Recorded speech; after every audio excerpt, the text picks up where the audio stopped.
All right, welcome everybody to the Thursday Night Forum. Paul Bachair, it's Arsenal Fan Circle here. You are all welcome. Let's Arsenal go and on Leeds fan circle, apparently. Arsenal and Leeds Fan Circle tonight. We know, Tom, we're his second favorite team in the league, right, Tom? Least hated. Second least hated. We'll take that. We'll take that. Okay. Thanks for joining us, Tom. Thank you for inviting me. Alonso, how you doing? I'm good. Very excited about the England squad coming up. But yeah, I mean, I think we're in a good place. Arsenal are still on top of the table. They lost to Brighton in the League Cup game. But yeah, all in all, it's been good. Yep. Tony, how are you feeling? I'm feeling so. A little under the weather today, but not too bad. All right. Listen, good enough. We'll take that from you, Tony. It's always good to hear you're doing well. Um, who's gonna miss the Arsenal after Saturday? Tom, who's gonna miss Leeds after? You're gonna miss I'm Leeds. really gonna miss it, Ray, because I'm still having my band against the World Cup. So Yeah. So let's batten down the hatches, get ready for no domestic football for a few weeks, Tom. Wait, what? There's no football for a few weeks. What? No like domestic, 6 or 7 weeks, Tom. no Imagine. domestic football. Are you joking? That's a real thing. I thought it had been made up. Like I thought people. I spent the last 12 years going, nah, that ain't gonna happen. You thought this It's Winter next World week. Cup was this April Fool's Day joke? I was like, they're not doing a World Cup in Qatar. That's nonsense. They wouldn't do that. But They what? wouldn't. They're really not playing Premier League games next week. No. Wow. You know this. All right. Reddy, welcome, Reddy. Evening flight crew. We'll definitely miss the Arsenal after Saturday. Let's hope we are still top going into Christmas. Always important with this break to finish on a sweet note and to get that win or at least a draw. And we're hoping Leeds can do something as well. They're going to the mighty Tottenham on Saturday. Tony, BX Gunner's in the house. He will have the chicken or beef, right, Alonso? Close, yeah. One chicken, one rum, and coke. Plenty. I like chicken. Can I have a glass of Tony's tomfoolery versus Gary's no nonsense defending, please? Yeah. Absolutely.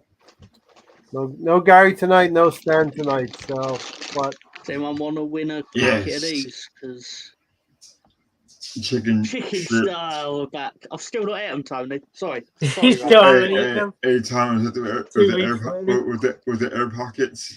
yeah, they're like waffle Worst style, crisps. right? Oh, waffle You know, I gave them crisp. 4 out of 10. I was far too generous.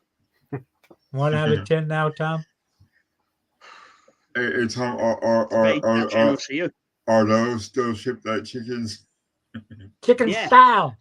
Yeah, usually I finish off the crisps because they're usually good. But on this occasion, I can't even give them away. Tony, Sorry. so Tony, last night Arsenal took on Brighton, and we found out something we probably knew already. Our depth is not very deep. Not very deep. Not very good. You got Eddie.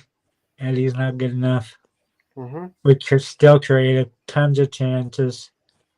Hardly any shots on goal. Just let's see, what do we have here? Yeah, I'll go through the team. Alonso, as Tony's finding that. Hain and goalkeeper. He's our Estonian national goalkeeper. Young kid. I don't know why Tony Turner or whatever his name. I keep saying Matt Turner. Matt Turner didn't play in goal. There's a joke there, but we won't go there. Cedric. He's been injured, Ray. That would probably be a reason he wasn't there. But Okay. Did anyone actually watch the match with Thunder Road's I comment? did not watch the match because it No. was nowhere to be found. Like I was telling you guys earlier, and before the thing started, it was Oh, on. I It was. see. It was not on ESPN Plus, which is like kind of like if you pay for Disney Plus, you get that package. And I couldn't. Like, it was nowhere to be found. But then on ESPN 2 here in the states, it was Leeds and Wolves. So I don't know what happened with that, but yeah, They usually I only didn't. show about half the games, Alonzo. Right, That but was first round. majority of them were on there yesterday. So I'm not so sure if there's rights or if they're you know um, there's a two EPO teams, so there's no reason why I don't believe I that. think, yeah, two Premier League teams, but the other fixtures must have been more attractive. I remember last season Arsenal Wimbledon was not televised as well, and we were seeing streams from people's Twitter feed on that one. Alonso, Hayne, Cedric, Tierney, Holding, Saliba, El Neni, Lakanga, Vieira, Nelson, and Kedia, and Marquinhos. So quite a reduced, quite a rotated team from Sunday's first 11. Right. From what I saw on the score, Eddie Nketiah scored the first goal, Hmm. and on paper, you would think that this is a younger team, so they'd get more chances. And with Oneni's, I guess, uh, he's a veteran, so he knows how to handle these games.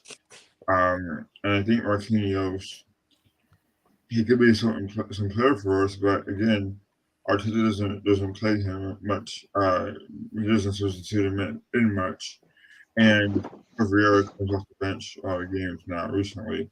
So I didn't see the game, but I just cared about the scores and Wilbeck scored for Brighton, I believe, the penalty kick. So other than that, I was too busy working to find out what happened. But yeah, I guess Eddie Nketiah is not good enough from what Tony had said. So I'm just going by that.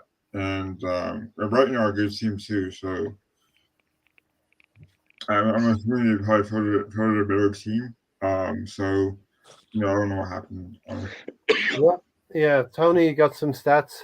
Yeah, 22 shots, 4 on goal. That's just not good enough. Yeah, About how many you expect us to be taking. We've been taking a little less than that lately, but now starting to get back up with Zinchenko being back. But just not clinical enough. It's kind of been the story of the season. yeah, it has. We've been doing enough defensively where we haven't needed extra goals, but there'll be times it catches up with us this season. Yeah, Mr. Tom. So, Mr. Tom, Brighton made 6 changes. Arsenal made 10 changes.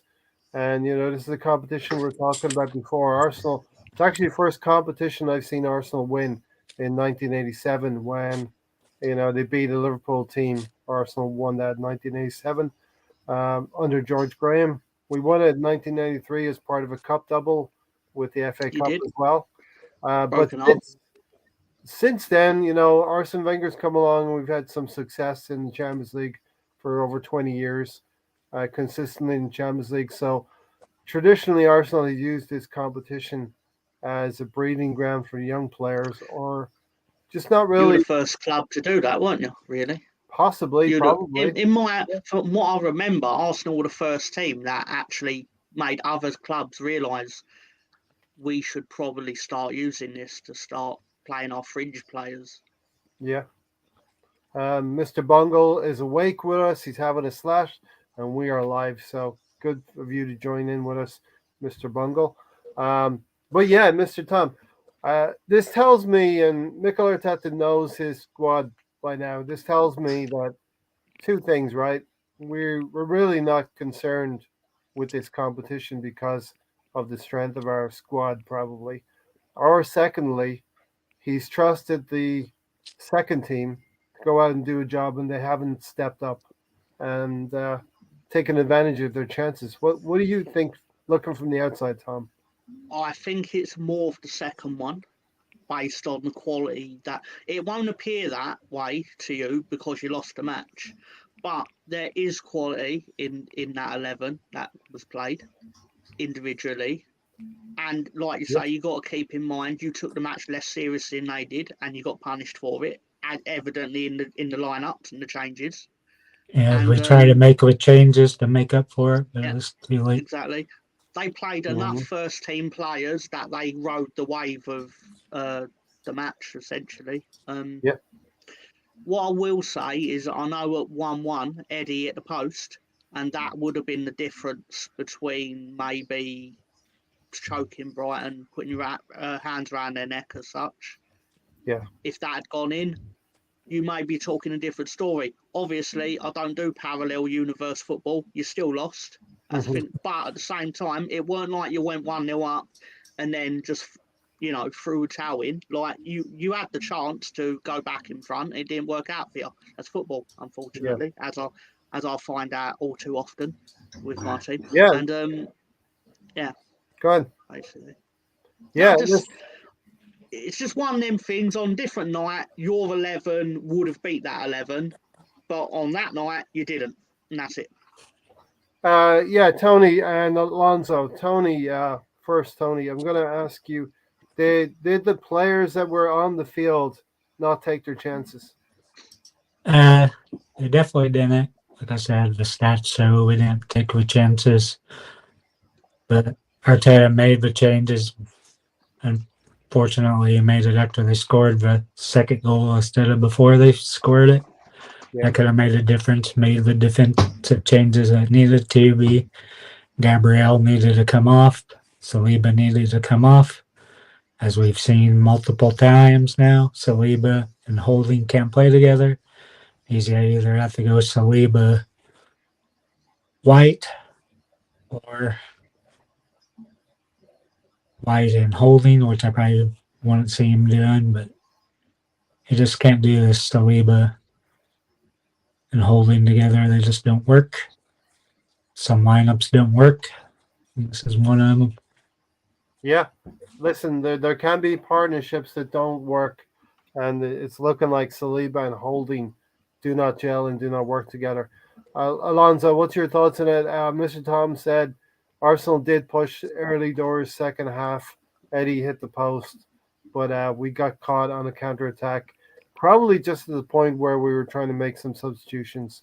And what's your thoughts on not starting strong, but then Arteta trying to salvage the game by bringing on the some better players, the first team players? I think Arteta. He always believes in his players are to get 100%, and I think he fails to realize that some players just aren't going to cut it at Arsenal. But he still gives them chances to succeed, and hopes that they will break through. Like Xhaka, for example. But it hasn't happened to Conga. It hasn't happened to I guess Marquinhos to a certain extent, but he's still Martinez young. to a certain extent. Cedric's wanted to play. He's been talking about not playing all season. He gets a start and he hasn't been good enough, Yeah, I mean, and for a time it was a good signing, but there has to be more, I guess, kind of disparity between, okay, Ben White is been playing great this year, and then Tomiyasu, I guess, also can play there. But then he has Flores, and Flores just isn't going to cut it anymore because you see his flaws in his game. Like the Spurs game last year, which he wasn't great at. And you look at that game, the game that we should have won. We needed to have won that game. And then I'm assuming that he had a bad game this time around too. So changes got to be made, and he can't hold on to his players like he did in Kia. Because in Kia should have left a long time ago. But he decides to hold on to him, and then they still continue to provide and read out. So I don't know. It's like Slurs can be sold in January. And Katie, unfortunately, was stuck with them for a while, I believe, because you can't just give away that contract just like that. You signed them, you got to deal with them. And, Yeah. a player to not show up in games like this and your upper league games as well, that's very exciting to me. And, changes have to be made in January because a team that's going to continue to be on top of the table the lack of depth that we still have is not going to cut it. And Vieira is part of that too. Like Vieira, I don't know what the hype he was around him, but he needs to start playing like it. And the good thing about it is like Emilio's supposed to coming back soon, so it's been like a new signing of this. Like a new signing. Yeah. Anything else, Alonso? Richard here. Also, it's gonna be like our next Abu Dhabi. Next Abu Dhabi. Richard's here from Arsenal TV. Hey lads, I'm not overly disappointed that we are out. Premier League should be our main priority, but I was disappointed for 3 reasons during that game against Brighton. Possibly the 3 reasons was the 3 goals. Tom, as Alonso said, Eddie Nketiah scored a goal, and that's all you can ask from your striker to do. You need you need your wingers to help. You need other players to chip in as well, and you need your defense to be strong and to concede 3 goals at home while being countered on by a good Brighton team. Let's not forget, Brighton are a good team. The back 4, the players at the back also needed to stand up and be counted. What I will say, and this isn't exactly Arsenal specific, this is football in general. If there's ever a night where you can afford for your team to phone it in, it's in the 3rd round of the Carabao Cup. Yeah. And don't get me wrong, I'm aware no one likes losing in football. I never want my team to lose. It's not what I'm saying. But if there is a night where it just doesn't fall your way, I can put this is how football has changed, to put it another way. 20, 30 years ago, teams would have cut your arm off or cut their arm off to have a cup run, to have the excitement, the glory of a cup run at the expense of the league. Whereas if someone went to me yesterday, you lose 4-0 to Wolves tonight, but you win 1-0 at Tottenham on Saturday, I'll take the win at Tottenham. Yeah. But that wouldn't have been the case 30 years ago because No. the cup runs were truly special. But now you think, is it more special than actually being in the Premier League though and being successful in it? Yeah, you're dead right. I could be wrong, but no, I think you're right because as a kid growing up, following Arsenal myself in 1987, we had a 2-legged cup semi-final over Tottenham, and we beat them. Why couldn't have been 1-legged? I don't know. They did those 2-legged things back then, Tony. Sorry, what one was that race? Sorry. 1987, a 2-legged semi-final against Tottenham in 1987. In the League Cup, it's still 2-legged, isn't it? Yeah. Yeah. And we beat Liverpool in the final. And for me, that means something. You know what I mean? It still means something to me, being a competition that a young team, Arsenal team, won. Now, the introduction of the Champions League and how that's expanded over the years makes this top 4 really important, to the point where you're going to feel like it's a little bit more palatable to lose this game of all games, as Tom has said, Alonso. And, for us to go on and challenge in the league, maybe finish 2nd, maybe finish 3rd, but at worst finish 4th and qualify for top 4. Football has changed, Alonso. Yeah, it has. I think it could be the money part of it too, because back then, like 10 15 years ago, you didn't see Man City playing for trophies. 20 years ago, you didn't see Chelsea playing for trophies either. So I think also, money has, in my opinion, ruined football. I mean, you see it in Spain, and they don't. Chelsea and Man City don't get punished for that, right? Mm-hmm. And it seems like it goes under the radar at times. And when you have money like that, you spend however you want to, and that means that Manchester City can win the league every year because they could produce so. Well, back then, man, they did it based on talent, right? And so did the Arsenal to a certain extent, and Liverpool recently. But that's not always guaranteed. Because they get Leicester City won it in 2016. So, seeing new faces on the television is very cool.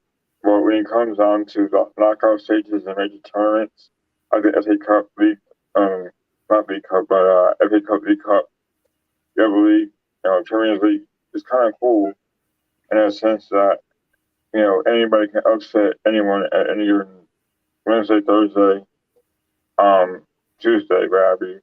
So in a sense, it's good. Especially in the League Cup, you see it all the time, and FA Cup as well because it's in domestic competition. So it can be good and bad too. Tom, are we losing the magic of the cups? I mean, I think you alluded to that a little bit, Tom. Money, as Alonso says, come into the game.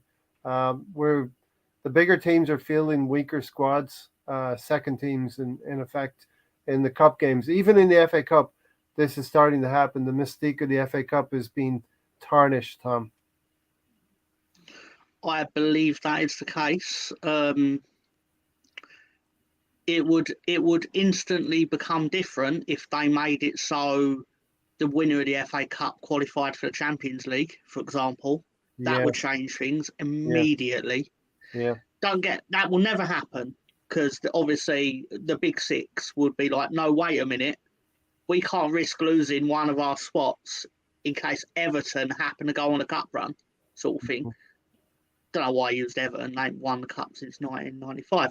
But point being, they won't want to risk that. So he's Crystal Palace. Come on. Yeah, Patrick Vieira. Come on.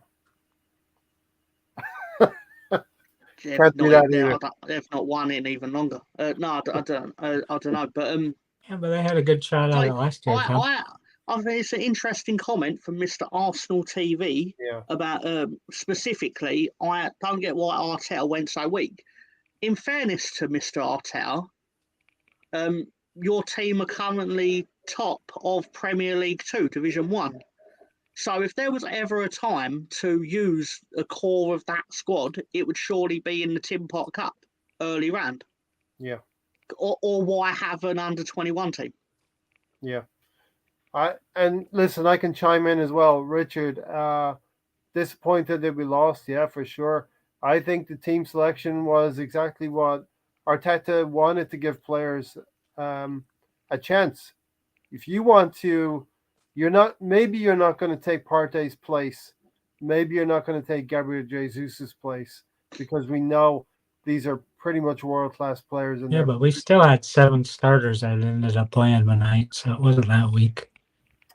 Yeah, I know, but I think that the call was, Tony, that these players are coming in, and I need to know, as Arteta said, I would want to know that I can rely on these players in a cup competition, in an FA Cup, in maybe some of the home legs in the Europa League before it gets really, really competitive in the semi-final or quarter-final. And I would need to test these players, and he did that. He sent them out, Tony, to test them and for them to answer the call, and they didn't do it. Now, whether Arteta picked the side to go out of the competition or whether he picked the side to compete, he didn't get either. No, he didn't get either. To me, like I said, he already knows one of those partnerships don't work. Saliba Holding doesn't work. Yeah. He went back for it quickly. went away from it, then went back to it again. God who knows why. Yeah. But it's still capable enough team. Like I said, 22 chances, 4 shots on goal. Just not clinical enough when you're having the chances. We've seen that all season long. And Fortunately, it hasn't cost us yet. mhm. Might cost us in goal total when we get down to the nitty gritty part of a season. But right now, it hasn't. But we definitely need to be hitting the back of the net more. And like I said, you had Jesus, Zinchenko, Zake. You had the normal crew out there, Martinelli later. A lot of the same players that have been playing. Mhm. The 5 subs. So Yeah. I'm not sure if he misplaced with trust, or I don't think he was trying to throw it away. It's more likely he probably trusted some of those players more than he should. Yeah. Knowing he was playing a Brighton team that would probably play a lot of their first team players because they just go for cups. Those teams do. Yeah, I mean, the one thing that I have an issue with is maybe Hayne starting in goal, a young player. But this smacks a little bit of Runnerson a couple of seasons ago. But on the one Hey, at hand, least he didn't throw it into the back of his own net, right? yeah, yeah, and he did that. He did that on international duty as well for Estonia recently in one of the Europa Nation Cup games. But yeah, for me, Arteta's tested these players. They haven't come through. We have a few players who played yesterday that I would say we can count on. Kieran Tierney, William Saliba, of course, El Neni, uh, Fabio Vieira, and I think Reece Nelson as well, who's coming forward. Eddie Nketiah, we know he can help out a few minutes here and there in the Premier League. Gabriel Jesus is going to start. Really, I have no problem losing this game. What my problem is, really, is that we now know that the depth is not going to be able to help us in cup runs. And, you need your second string to go out and win games for you. And Tom, they didn't do that yesterday, and this speaks more about the January window, right? Would you agree with that, Tom? I've always felt that you like when I say Arsenal fans, I mainly base this on you guys because you're the Arsenal fans I talk to the most. Yeah. But I've always felt you always put a, I don't know the right word for it is, but it's like it feels like you put the same sort of stock into the January transfer window as teams at the bottom do. In my opinion, January is designed for teams to buy their way out of trouble, whereas you don't usually find the quality of player available in January to get what you're hoping to achieve, if you get what I mean. Yeah. And you usually don't have a World Cup. Liverpool got Diaz, sure. But and someone's in the comments is going to go, oh, this transfer happened or that. But 9 out of 10 successful January transfers are usually designed to get someone out of trouble, not get them into the top 4 or to win the title. Well, I'll do it for the people in the comments. Kulusevski for Tottenham, he came in January and helped them as well push forward. Tony's going to say, what's the Brazilian guy up in Newcastle? Tony's going to say that guy. Guimaraes, right, Tony? Yep. Bruno. Oh, yeah, but you can get anyone with their money. Yeah. Like they could buy whoever if it really came to that. Yeah. But generally speaking, it feels like sometimes Arsenal fans feel like rabbits are going to get pulled out of hats. Yet these are hats that are not really designed for you. Yeah, well, we do know it's going to be difficult in January. It is difficult to do that, and we on this panel have a good cross section as Arsenal supporters. I would say we, from top to bottom, I think we're a good cross section here. But yeah, Alonso, I think this points to we do need to do something in January. Tom is right. You're not going to be able to get 5 players, but maybe you can pick up 1 or 2. Yeah, that's more what I'm getting at. Like you say, you could give isolated answers. I'm not saying you can't find one, but if you did, you will all still be sat here on February 1st going, well, we needed 4 more. It's like, but there ain't 4 more out there.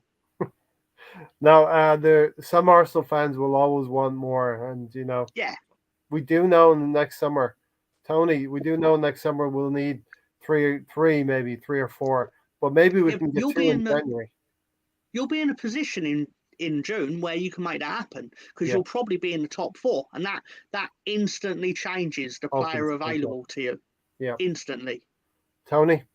Yeah, the thing we're forgetting here, we never had a World Cup in the middle of the winter like this before, so you don't know what players are to be trying to make moves, what agents try to cash in on players' hot form during the World Cup. So that part of it will be interesting. Yeah, we are definitely in uncharted territory, and you could say after World Cup, a lot of players want to make that move, and that could happen in January time. I think that's very rare now, though. No, sorry, I'll put it in a better way. You're not going to get El Hadjouf coming out of the World Cup anymore and going to Liverpool. Like, teams have been burned by that too much. Like, teams are now only going to take these players when they've done proper due diligence on them. Really believe that? Yeah, I do believe that because you don't get as many busts now coming out of. I can't think of someone coming out of the 2018 World Cup that instantly enters my head as someone who got purchased and then was absolute dog shit. Whereas I can name you one from '98, like Dutch fella, no, French fella, played in the French team. The one that never went to Arsenal. That probably was only one player. The one who his mom is his agent, right? Is that who we're talking about? No. I'll Google it while we're talking about someone else. No, from 1998 I'm thinking of. 1998 French player. That's not Rabiot. We had the best French players in 1998. Our Arsenal French players won the World Cup for France there. Anyway, while you're checking that out, Mr. Tom, let's get Richard in here. I first thought that as well, that maybe he was mostly focusing on Wolves at the weekend, and that was why we went with a weak side, which I get. I was the right. Only player that stood out for me was Nelson. Yep. Stefan Givash, I was right. Yeah. Newcastle bought him and he scored like 1 goal for him, and then they sold him the next summer.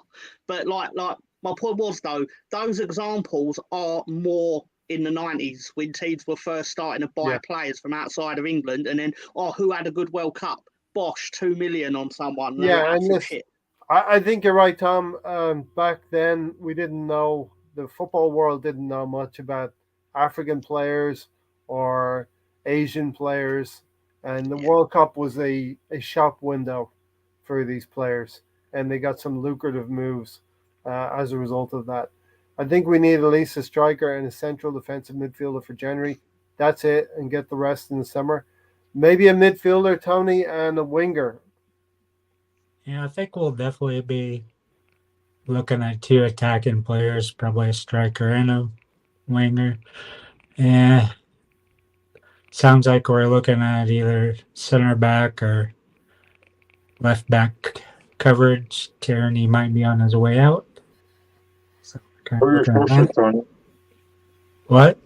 Who are your sources? Who's your sources for Tierney moving on? Been multiple. Yeah, Retro.com. At some point, I think the club will need to balance the books, but I think right now the unity, Alonso, we saw the unity on Sunday with Aubameyang being circled by the Arsenal players as we scored that goal. Yeah, his face was hilarious. For me, it's really awesome. It is what happens when you start winning games and you start believing that you're actually going to win the league.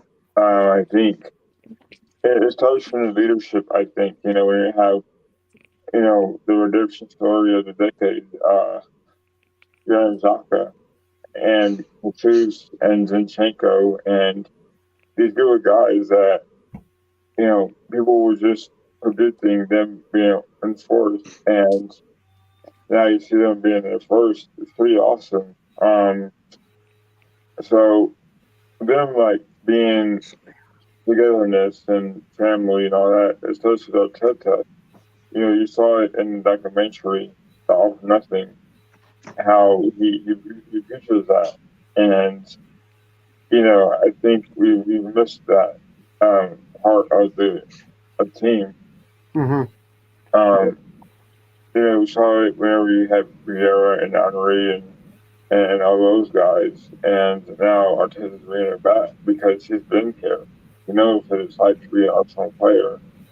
And I think with Emery, he just lost control of the team because the players that they go on. There was no real leader there. So I think now you're seeing a brand new Arsenal where you have a mix of players there. You have Gabriel and Zinchenko who won, who are winners, and you see youngsters like Saliba and Saka and Martinelli also in the mix, and Ben White as well, and a good defense like Tomiyasu. So you see a lot of unsung heroes in there as well.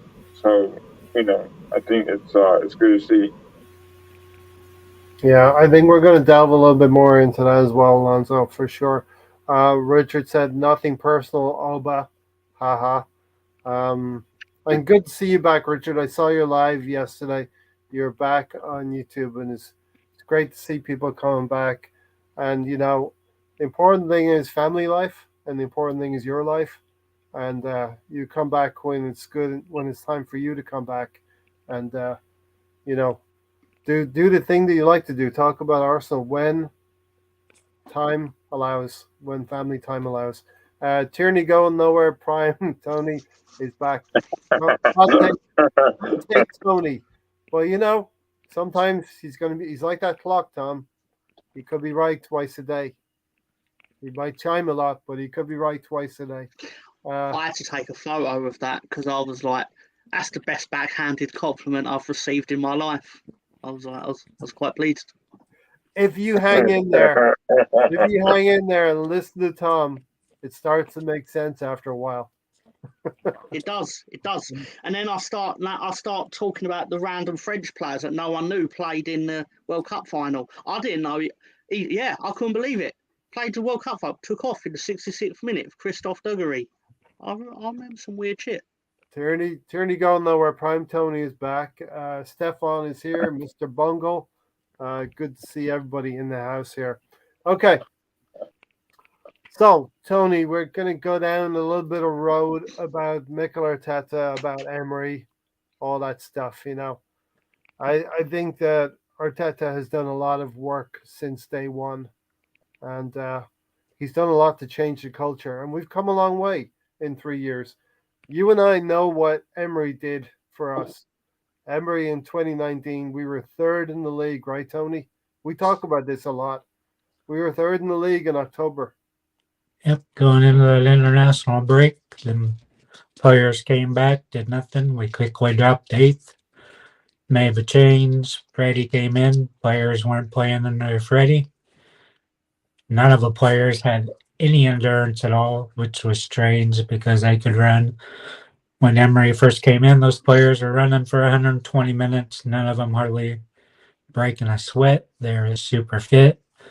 And they just gave up on the manager, weren't earning their keep, weren't playing for the badge. And a lot of those players are pretty much gone now. Minus one El Nini and one Zaka. But other than that, most of those players are gone. El Neni, Bakaya Saka, and Granit Xhaka. I think those are the three players now that are signed. And Rob Holding. So can I ask you a question about Emery? Yep. I'm not in the know on this. Did he lose the dressing room? Yes. Yep. Okay. You can see Emery now, what he did with Villarreal. You can see what he's maybe doing now with Aston Villa. He's got a good. If he gets it, if the players are behind him, he's a good coach. He's a good manager. And I think that's a lot of why he went with the young players, why he went with the Guendouzi, Saka, Iwobi, Nelson. A lot of those guys were getting a lot of minutes. because I think he knew the senior players are throwing him under the bus later on. So Yeah, but no matter what he did, it weren't going to matter in the sense that he was in an Elvis Presley lookalike contest, yeah, but he went on stage after Elvis Presley. Yeah. So Yeah. no He matter was- what happened, he was he following- was Yeah, he was Yeah. following Arsene Wenger. Is that what you mean by that? So I exactly wonder- what I mean by that. Yeah. But also Guendouzi also was not a good. He was like he was kind of guy that put in place with Aubameyang and all those guys because he never had his head on straight. So you can't tell me that he got potential to be on Arsenal's team, Tony. Yeah. What he did was unacceptable. We don't want to get bogged down too much on Guendouzi, but we can have a word on Guendouzi for sure. Right? Yep. Tony? one of the League players of the year last season. Up there with Saliba. That kind of gets neglected a lot. It's been playing pretty good this season, getting goals. But all in all, Arteta didn't like him, didn't have time for him. So now with a lot of players he doesn't have time for. He had They- time for him enough to play him in games, you know. He was didn't on the play much, field. right? He was He on did. the field at Brighton. He was playing against Brighton when that incident happened. And, you know, that was it, right? Was he sent off in that game, in that Brighton game? No. No. It's just It what was he did, right? As after right at the 93rd minute or whatever it was, just right at the end of Is that time. are you talking about the Brighton game in lockdown? Yes. I know the one. When Yeah. Guendouzi Chris. was given it large to Mopé maybe or one of the other Brighton Oh. players. Coincidentally, I- Brighton, who we played, the same club we played last night. Coincidentally. I know of it more for other reasons because of a certain internet personality versus Neil Mopé. I believe that was the game where a certain internet personality declared that he was a cheat and Brighton were going to get relegated. Ain't happened yet, but maybe eventually it'll be right. Reddy said Emery brought in Tierney and Martinelli as well. Emery lost the dressing room, says Don Juan, to the point where the players were making fun of his accent. And I think you're right, Don Juan. The English media have a lot to answer for this as well. I find this really weird, right? Not Don Juan, even though Don Juan is really weird. But anyway, no, love you. But Hey, leave my fans alone, Tom. That's Tony's He's my guy, boy. He's my Don boy. Juan. He's my boy. He can't be Tony's boy. He's my boy. Anyway, no. Seriously, I find it interesting that a group of footballers would make fun of the accent of someone that can speak 5 languages. Mm-hmm. Find that really fascinating. Yeah. Because I bet he still speaks English better than I would speak Spanish. It's not true. I'm I multilingual. still understand his English better than Arteta's English. Stefan's right. Accent's easier for me. You don't win consecutive UEFA Cups by being rubbish. You know, he's won 5 of them now. No, do you know how you win consecutive UEFA Cups? By taking advantage of the stupid rules where you win a Champions League place, finish third, and then you get another crack at winning the UEFA Cup. That's how you win consecutive UEFA Cups, by being mediocre. Correct. Be that as it may, Mr. Tom, you still have to go through the rounds, get to a It's final, impressive. and win It's it. impressive. I know. Of course, there's It's not something to it. I'm not coincidence when he has disputing it. 5 of them. Arsenal was I'm just saying that. I'm just saying, when people say that he wins that a lot, no one ever mentions, well, yeah, but that's because he finishes third in the Champions League a lot. Yeah, no, definitely. Don Juan is enjoying our banter here tonight. Tony has an oil portrait of Guendouzi in his kitchen. That would not be the Arsenal player I would have. It'd be Callum Chambers in his curly locks. Callum Chambers and his curly locks. Aloha from Hawaii. Awesome Arsene Wenger film. Yeah, not a fan of Callum Chambers. I believe he scored against Leeds when he was on loan at Villa last year. Yeah. It was a piece of a goal. But so yeah, listen, Arsenal were in a bad spot when Unai Emery got sacked. I think they unbeaten hadn't won a game in 8 games.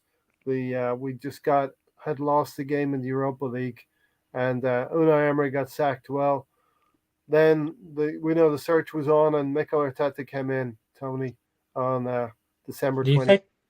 think Arteta's still happy that he didn't take it the first time when he had it right after Wenger when he was offered a job? I think the job. it's very hard to know that. If Arteta had followed Wenger directly, it's very hard to know how the team would have perceived him, how he would have been received by those players. You would have had Aubameyang and Lacazette in a couple of years younger, and Emery did get the best out of them for a season or two. Got to the Europa League final under Aubameyang and Lacazette. Okay, Mr. Tom, so you're really good at these what-if-isms. Mikel Arteta comes in instead of Unai Emery. How do you think it goes? Badly. Badly. Quite badly. No. The only that's a terrible example, Thunder Road. I would love to address this, but I can address this in one sentence actually. Tom Brady's the last person I'd be thinking of if I was in a room naked with Giselle Bunchton. But anyway, Arteta he at least has the cachet of being a former player. So if the form had been really bad to that degree, I still think you would have even you'd have got an extra week, maybe an extra. Obviously, I can't prove this, but there'd still be the thing that he has the cachet of, he was once a good player here. He won things here. Former captain as well of the club. Yeah. Let's read Thunder Road's comment anyway. You never want to be a man to follow the man. Better to be once removed. I think he's right there. But as he goes on to think of Giselle Bunchen. Would you rather follow Tom Brady or the geezer after Tom Brady? Emery had the odds against him. Yeah. I wouldn't be able to name Tom Brady in that situation. I'd be like, who? What? Yeah, Tom who? You'd like to be the guy before Tom Brady, maybe. You know what I mean? I wouldn't care which way round it was at all. Tom Brady could be in the closet. Tom Brady could be in the cupboard watching. I don't give a shit in that situation. I've said too much. I'm sorry. Stefan's right here. Bet most Arsenal fans would take finishing third in Champions League group and then winning the UEFA Cup. I would. So, for those not paying attention, Tom does not care who's in the closet when Giselle is around. Because they're in the closet. Tom, did you on purpose spill Alonso's Pepsi? No, I shouldn't laugh at my own joke, right? But it's allowed when Tony repeats my joke back to me, and I'm like, all right. Anyway, yeah. See, Alonso's having a great time. Don Juan says, "What's going on about now? These Leeds fans. Tom is riding the crest of 2 wins. What's wrong here? 2 in a Tom's drinking a Pepsi, and Alonso's drinking a Dr. Pepper. I don't know. A little bit, man. Yeah, there's a little bit, Tony. You gotta change it up a little bit, man. I'm not quite sure what cuckold means, but I think Tom might be able to. Gross, man. Come on. Oddly enough, I might know the definition of such a thing, but that don't bode well for Tom from Leeds. I'm not from Leeds, so he must be talking about someone else. So that's all right. Tom from Bradford City. Someone is right here. Alonso. Arsenal were 11th place in December. It wasn't good enough. I think maybe when Emery got sacked, we were in 8th place. Yeah, we were in 8th. 8th place. I'm phoning Tom from Leeds. Now, sorry. You know what I said about you on the internet. Tom Cruise from Leeds. Alonso, we would go on to finish 8th in the league under Arteta, but he would guide those players to an FA Cup, Yeah. Using tactics that, other teams are using those tactics against us now because they don't have the players or the personnel to be able to possess the ball. We've come a long way now. We had 3 at the back. We played 3-4-3 to win that FA Cup. We beat Manchester City with 2 goals from Aubameyang. We beat Chelsea with another 2 goals from Aubameyang. Sometimes I think we should have kept it a little bit longer than we did. Kept what? The 3-4-3. Oh God, here we go. Yeah. I mean, there was times during that transition when we played a false nine against Manchester City. We lost 1-0 each time. That was probably not to get a hiding at the time, and Arteta was trying to transition from 3-4-3 to 4-3-3, and now maintaining and probably having the most possession stats that we've ever had so far this season. It was eighth on one. I need to check. Yeah, check your source. It was eighth, but still. It's sources, Tony. We were eighth. Yeah, and look, people were saying Arteta was living off of the credit of winning the FA Cup, but Alonso, Frank Lampard didn't do it. Ole Gunnar Solskjaer didn't do it. He was being compared to coaches. I want to go back to what Tony said about Freddie Ljungberg. I don't think Freddie Ljungberg had a fair amount of time. He didn't have assistant coaches. Yeah, six games. Yeah, let Alonso finish his point now. But it takes time to establish his way of playing football, and a guy like that got into a rough deal. He got a raw deal out of that, I think, because he was a what do you call it? He was a there's a term, right, for what is it called?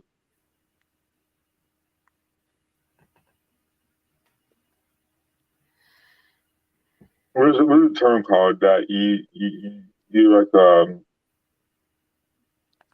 not temporary coach? What do you call it? Oh, interim. No, Caretaker manager. Caretaker. So he knew what he was gonna. He knew his role. Yeah. And he did it the best he knew how. So not blame, but to put some of that on Freddie's not fair to me, at least. Yeah. He got into a situation that was bad. He knew that. He did the best he could, and for the players to buy in, that situation was bad.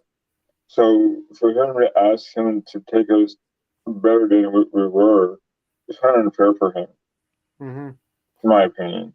Yeah. Thunder Road, big up yourself for helping us out there. Caretaker. Yeah, caretaker. Aubameyang handicapped us after that FA Cup. Quit playing for Arteta and Arsenal, hence the 8th, 5th. That was brilliant. Sorry, I love everything about that contract. I thought was amazing in how bad it was, because you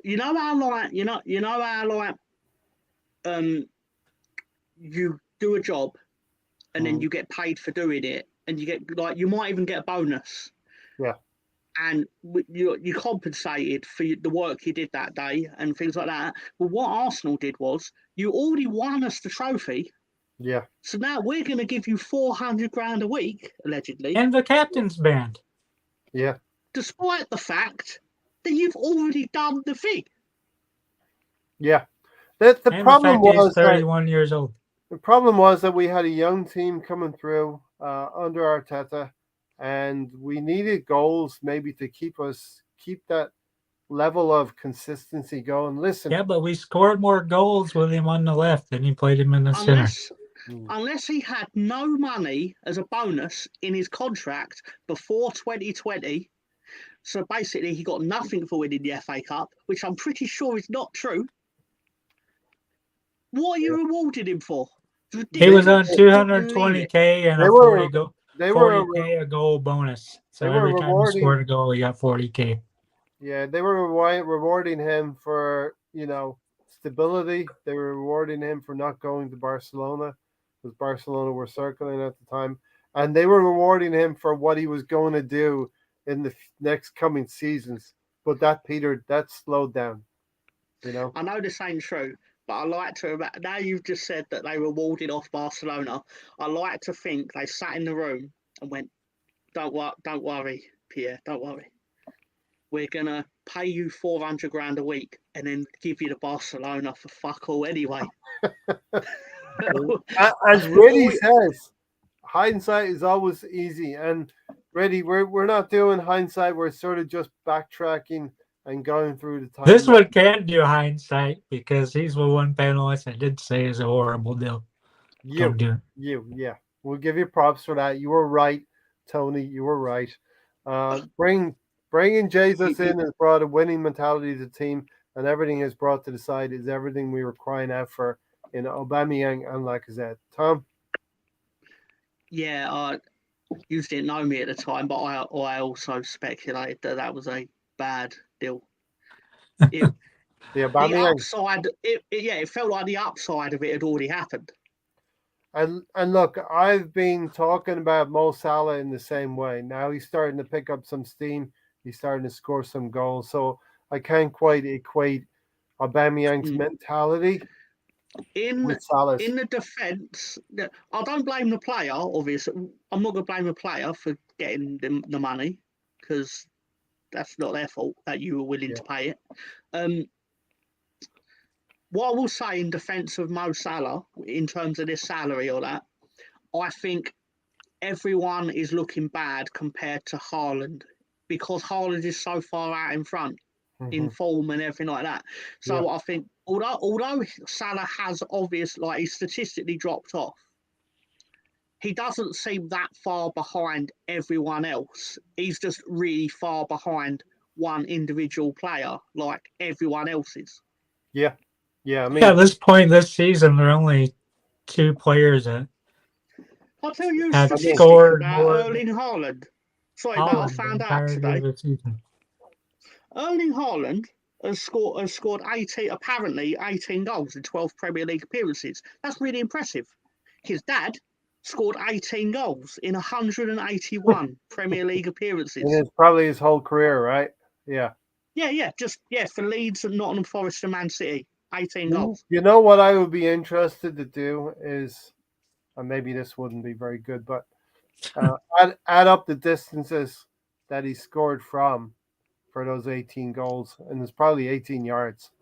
You know, he's probably scored from an average of 1 yard out from most goals. To be fair, the only thing that would skew that is he's had a couple of penalties, so he'd be 12 yards each time. Notwithstanding, as Stan would say, notwithstanding the penalties, right? Of course. Don once said, I think Freddie Lundberg took over and we dropped to 11 before Arteta came in. For some reason, 11th is hitting Don one. So he could be right. Freddie only won one game, I think it was West Ham away from home. We drew a couple and we lost a couple. How can you win when you have no assistants? You can't win.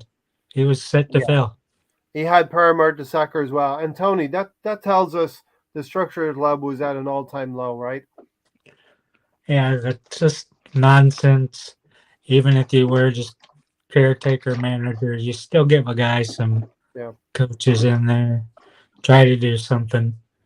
I would have persevered with Freddie because he'd done a lot with the under 21 players. Why Saka's as good as he is. Smith Rowe, a lot of those players. He's got kudos. They've given Freddie kudos for what he's helped them with. He is a good under 21 coach. Should have remained at the team, but I'd be sour and pissed off too when you're not giving any assistant coaches, not given a real chance to take care of a team. That's why I think they lost 3 or 4 with him or whatever it was. Yeah. Big Skinner said, I hate players that turn signing into a circus.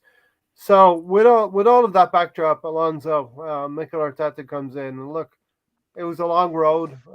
He had to evaluate the players. As Tom said, a former player and a former captain of the club. And with hindsight, the one thing really we can look back with hindsight is all the good that Arteta's done. Because I'm here to sort of call out the good things that Arteta's done. He's made some mistakes, for sure.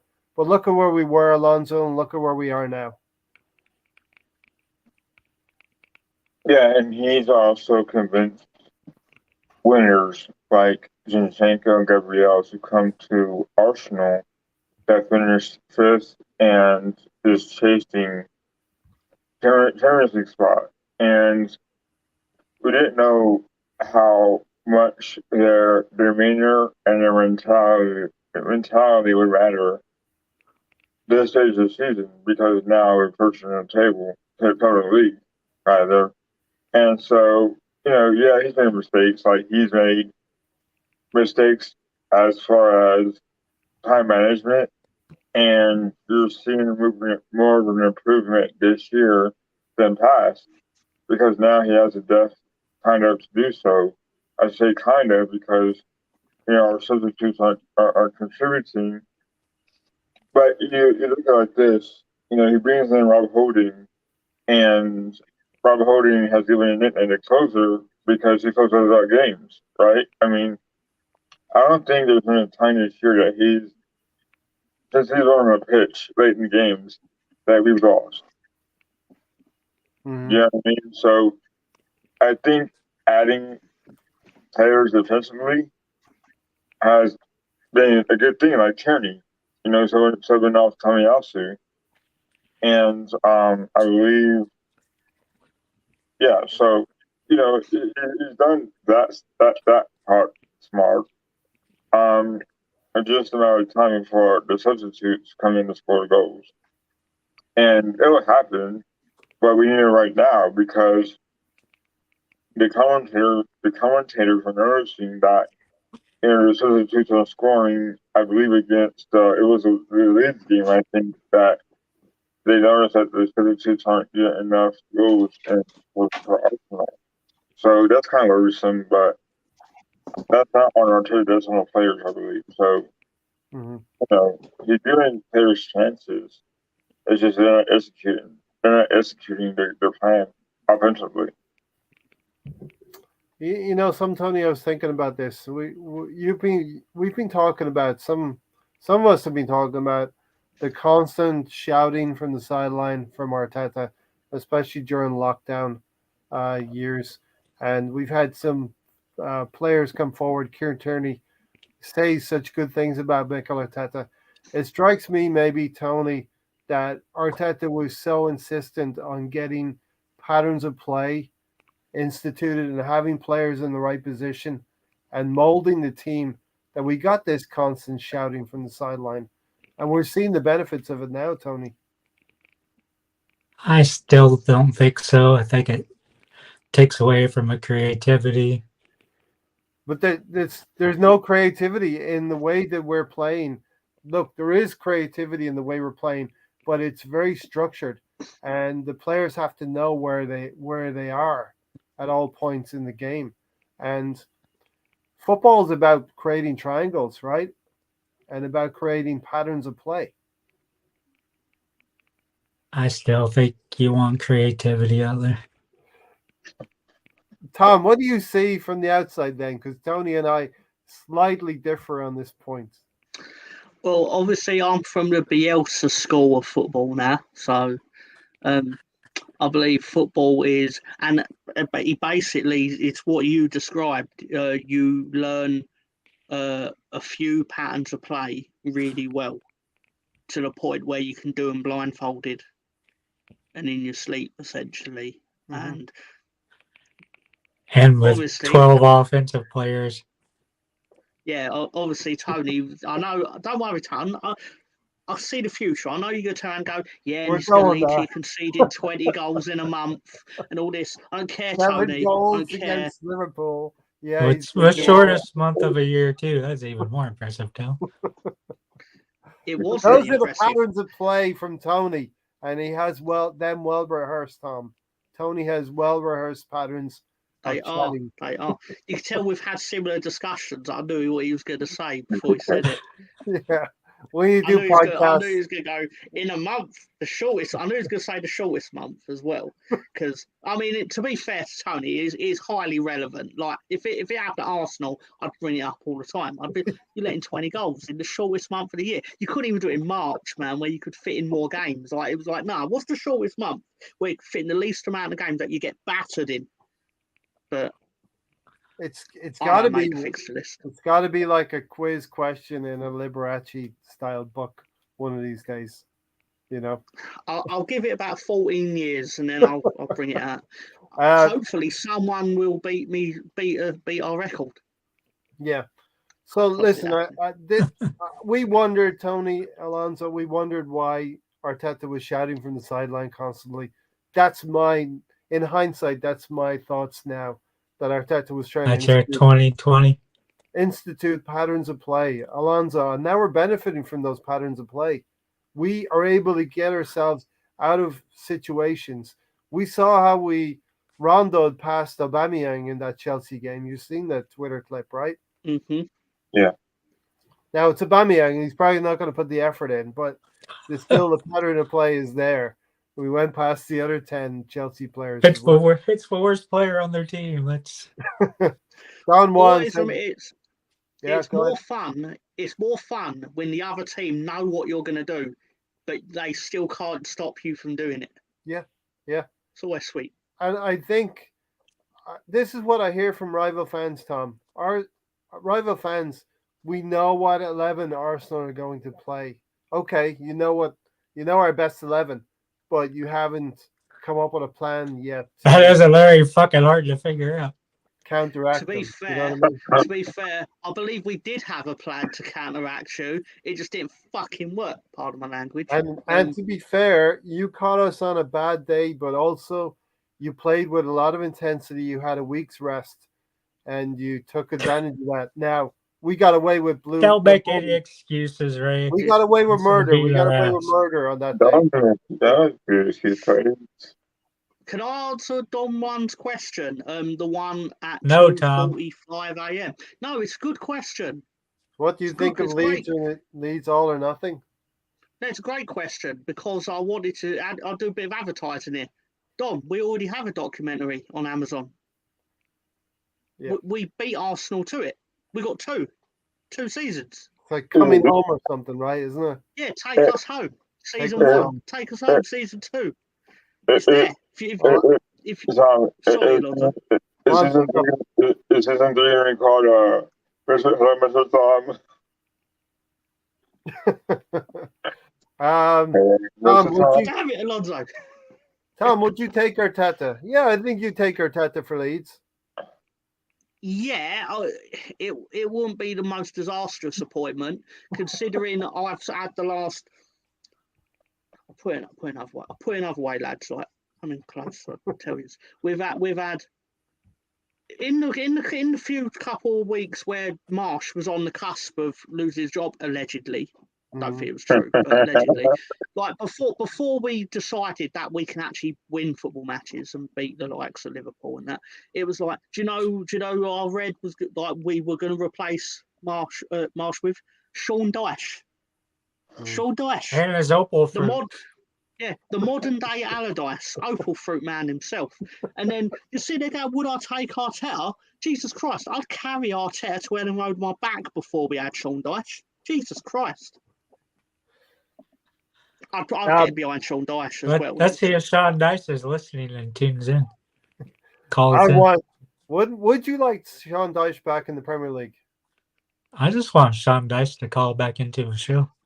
What I think was unfairly put on Sean Dyche, right? Because he's got the perception that he like does Brexit ball and it's like long ball football and that. But I do think there is a case to be made for what football would he play if he had the resources to have better players. Yeah. Basically.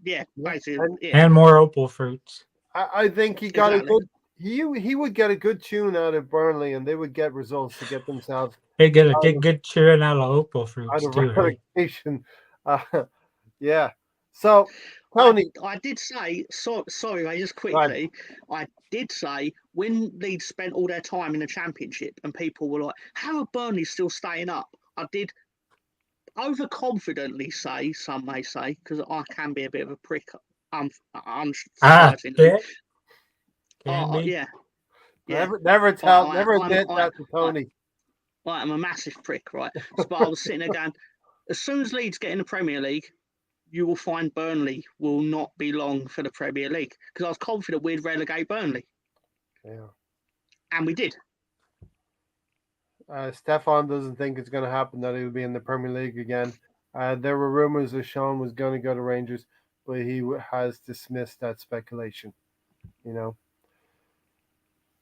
So, He's been promoted twice. Tony, in an effort to big up Arteta a little bit more, our football is faster, more fluid, and vibrant right now. It used to be slow. Remember, Granit Xhaka was part of that It Arsenal still team. needs to be faster. I think I'd help it. It's Okay. fast. Alonso?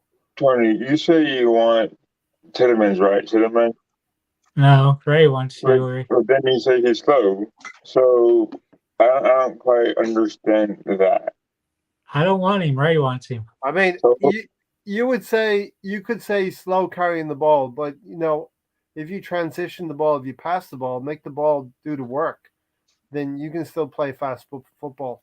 And we've seen 4 moves from Arsenal against Chelsea. On Sunday, we go from goalkeeper to Saka really, really quickly. So we do play a lot of vertical football as well. And I think our football has improved a lot.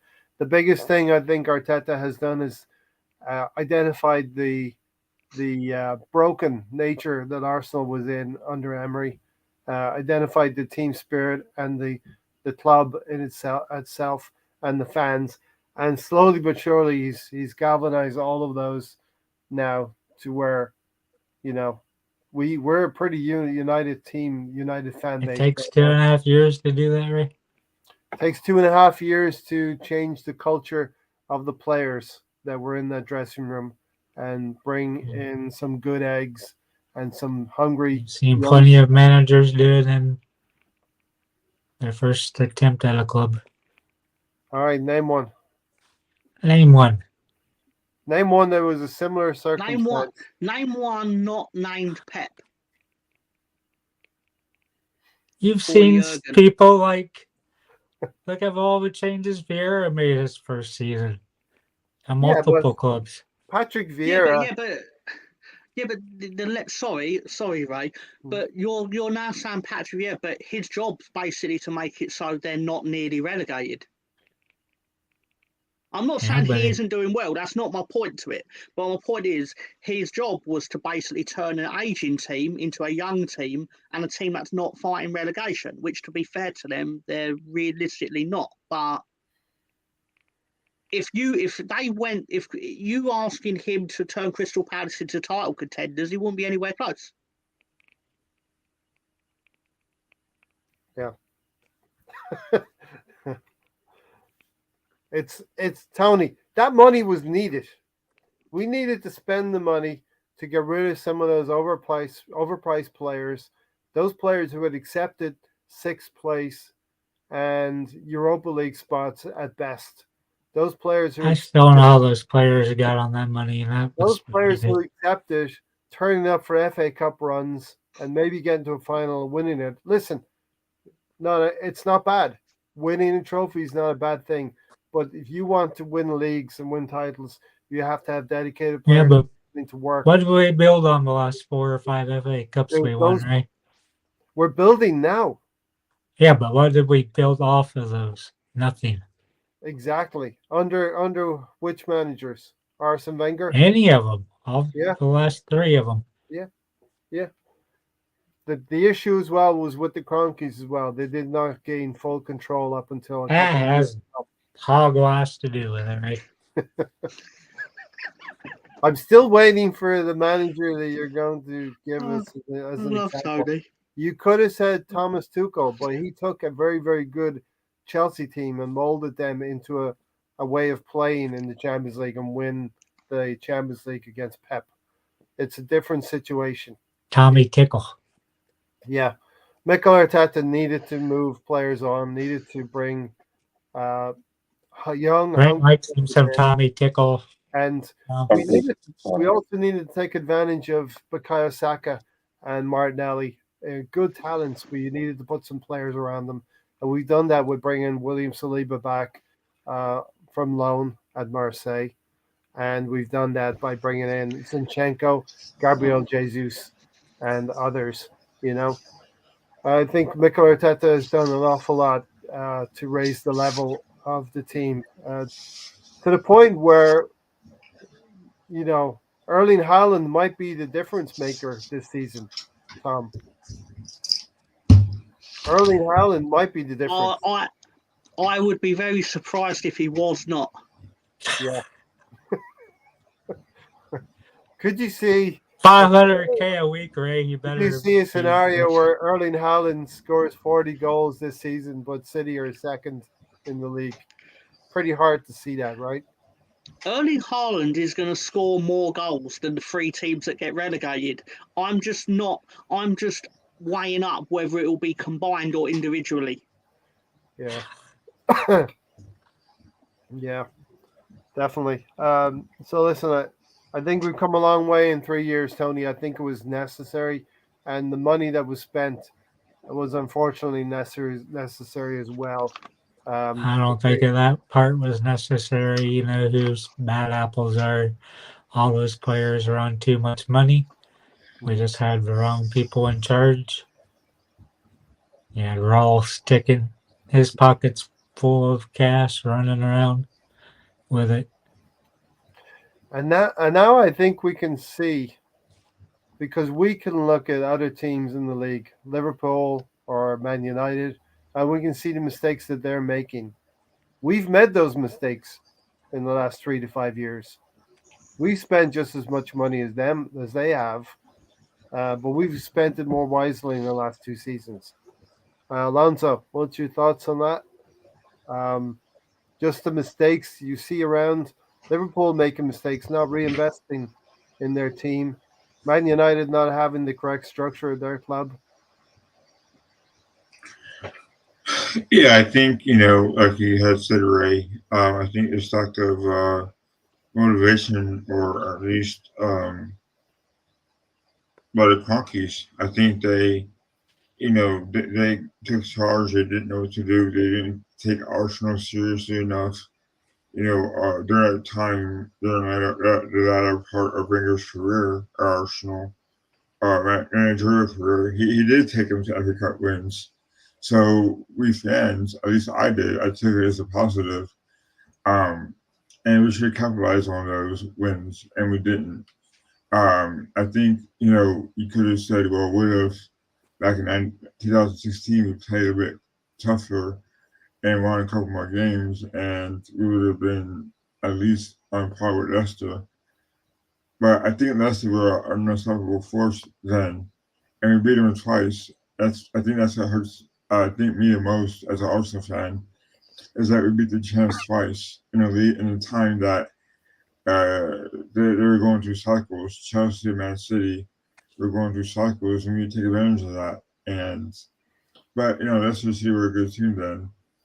And I think that year we won FA Cup too, or was it year after? Um, but we had Alexis 20, Sanchez, and 2017. Yeah. yeah, so The next year we finished on 75 points, finished fifth somehow. okay, Yeah. so we should capitalize on those wins, and instead, we were close to winning the league that year. Instead, we signed Xhaka and Mustafi, and we see how bad Yeah. Mustafi was, Yeah. and then you signed Xhaka, who's now becoming the player that we thought he'd be, except that he's having more creativity. He's being more creative, rather. Yeah. Yeah. So you're seeing a lot of bad signings. You see a lot of players come in that came with a lot of hype and didn't amount to nothing. So I think you could multiply that with bad signings and overachieving by a lot sometimes, and underachieving too. So there's a lot goes on, but I think the blame goes to the ownership. I think that it took on signings. I mean, look at that guy who came from Barcelona. Raul. Bios. Yeah, no, Ceballos. Danny Ceballos. came from Madrid. Yeah. Thomas Flores. So I think there's a lot of misled scouting as well. Juarez. I think Raul took advantage of Arsenal, and look at Pepe, for example. So a lot of the countries didn't know about Arsenal football. They didn't know about the Premier League, so it took time. So I think all those Arsenal struggled those years. Yeah. Question 11 years as a owner, and you still don't figure it out. That doesn't I'm make gonna do much this in sense. a more interesting and fun way, right? I'm gonna channel through the power of magical mental vibrations. I'm gonna channel the answer to this question to Alonso, and I want Alonso to give my answer through his mouth. Yeah. So come on, Okay, Alonso. What's the okay, answer? okay, Jean Grey. Does Jesse Marsh get unfair Jean treatment? Yeah. Are you gonna get by with letting him call you Jean Grey? I think so because as a Arsenal fan, American Arsenal fan, I think the perceived notion that fans in England act like you don't know about English football kind of gives Jesse Marsh unfair advantage because he being American doesn't know proper English football. So of course I think he gets unfair advantage because unfair criticism rather. Um, uh, that he doesn't know about football. So, and being Leeds, they're a historically known club in England. So he has a lot of shoes to fill rather to improve that club in the fast way, I guess. As long as Right. Mr. Tom, you have to keep So I'm talking as long as ending. Mr. Tom keeps doing this Yeah. motion. You have to keep So talking. Alonso, I'm ending the mind meld right now. It's okay. All Okay, right. that's fine. Yeah. Basically, I'm gonna do the short answer of that. Yes. Yes, he does get a lot of criticism just for being American. I think Thank you, Alonso. It was very good, genuinely good. Thank you. Okay. I think he's a decent manager, and I think that the team is responding to him. You can't come back from being 3-1 down, Tom, against Bournemouth at home and not have players playing for the manager. You can't win a, a game that went back and forth at Liverpool and not be behind the manager, notwithstanding his weird celebration.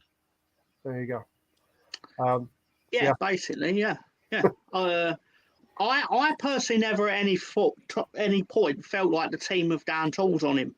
Because as has constantly been said to me throughout the poor run, you're playing well, you're creating chances. The thing that was obvious to me that was annoying me was I know these things, but I also know we don't have the quality to make these things into goals 9 times out of 10, which Mhm. wasn't happening. Yeah. So that was what, but it just seemed in the last 8 days, just seemed to produce 6 points out of nowhere, Yeah. And literally out of nowhere. we want you to continue at the weekend, Tom. We want your team to continue at the weekend. If you don't know everyone who Leeds are playing, it is Tottenham Hotspur, our deadly enemies. I actually Tom said think it you within want the Leeds first to five win. minutes of the show, right? I believe you actually want us to win our next 3 games.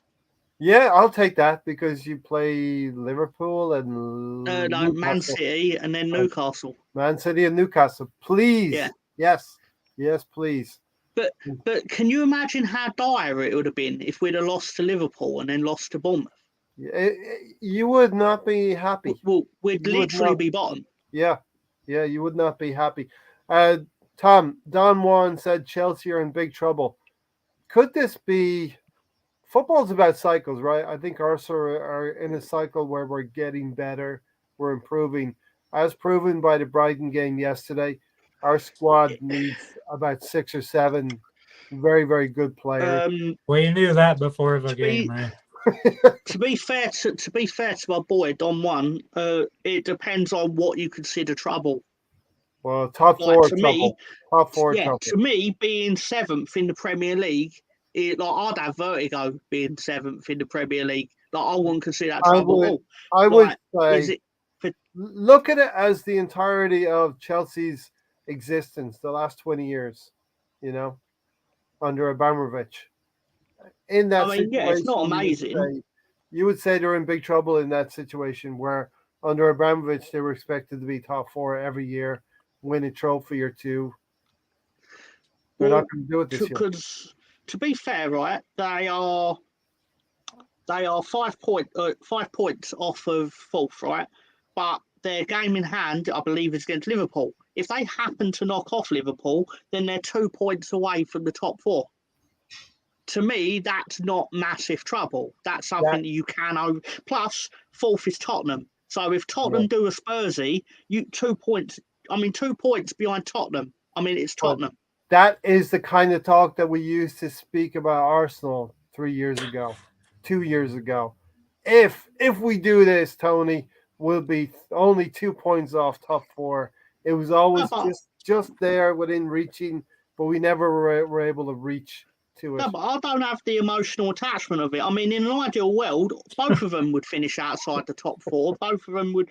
No, I don't want them to cease to exist because it'd be like the Joker trying to live without Batman. Like, it doesn't work. You need the people you don't like. But I'm not sure Ray's getting all it's these not it's not references tonight. It's fine. It's fine. I don't need to get everything. Everything.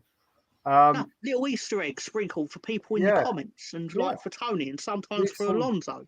Pay attention, you get rewarded. Anyway, I'm just saying that it's not as dire for Chelsea as it could be, but it could get worse. Yeah. Hopefully it does, because fuck them. Can always get worse. I've got a couple other things to get through. We're going to talk about the World Cup now. I don't think this channel is going to be covering the World Cup. We'll be continuing to do Arsenal content. Oh, what, Tony? I said this panelist won't be covering it. No, we won't be really talking about the World Cup as a creator, as a channel. We won't really be talking about the World Cup. We'll be maybe talking about Arsenal players at the World Cup. We'll be doing more Arsenal content, but we're not going to do any content. No watch-alongs, nothing like that about the World Cup. Really just said because in the World Cup, man. So listen, we're not going to do that stuff. But what we do want to talk about a little bit in a second is the Arsenal players who are going to go to World Cup, and then we're going to talk about the games this weekend. So, Tom, if you're able to stick with us for another 40 minutes, 45 minutes, that's cool. Let's do it, brother. All right. Let's do it. What I wanted to ask you, Tom, is Arsenal are in a good cycle. City are a decent team, maybe better than decent, right? Team. I always want to hope, right? I always want to hope, Tony. And my hope, Tom, is could this be a Leicester year? Maybe Arsenal comes second, but could it be a Leicester year in that Liverpool are struggling, Man United are struggling, Chelsea are struggling, Newcastle are there, right? Help me hope. Sorry. Who are Leicester in this situation? Is it you or Newcastle? We're Leicester. You're not. Arsenal, how are you Leicester? Arsenal. You finished second. You literally finished second the year that Leicester did to Leicester. Yes. You finished. Tottenham finished third in a 2-horse race that year. I remember this specifically. Like, how are you? No, you. I'm not having you the underdog in this. No, you're not the underdog. They spend £72 million on a player under what? No chance. Compared to Man City, obviously, but what? In the sense that other teams are struggling, can we take advantage of that? And we only have one. We only have one runner to attack. Worry about. Well, realistically, and this sounds really silly, but if you basically win more games than Man City between now and May, you will win the title. There you go. So listen, but you have to beat them. Yeah. If you do not beat them in one of the 2 games, you will not win the title. I could be entirely wrong. Well, I might not be. Yeah. Maybe we have to beat them. Maybe we do. Alonso, any thoughts on where we are in the league right now? And we're going to talk about Wolves. So we want to finish on a high on the weekend, beating Wolves away from home. Yeah, it's Wolves are down right now, so we should have gunned them down. Yeah, I mean, I think last year there was a lot of hype around Wolves beating Arsenal, and they're all mad because they celebrated that victory. Well, yeah, I mean, we're a much higher level than they are right now, and they're going through a lot of injuries, I believe. So, yeah, I mean, we should be able to beat them by a lot, actually. So, yeah, I mean, we should go into the World Cup break on a high note.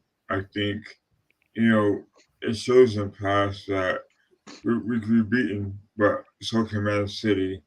They had weaknesses as well, which is hard to break, but they are beatable. So yeah, I mean, I'm looking forward to Boxing Day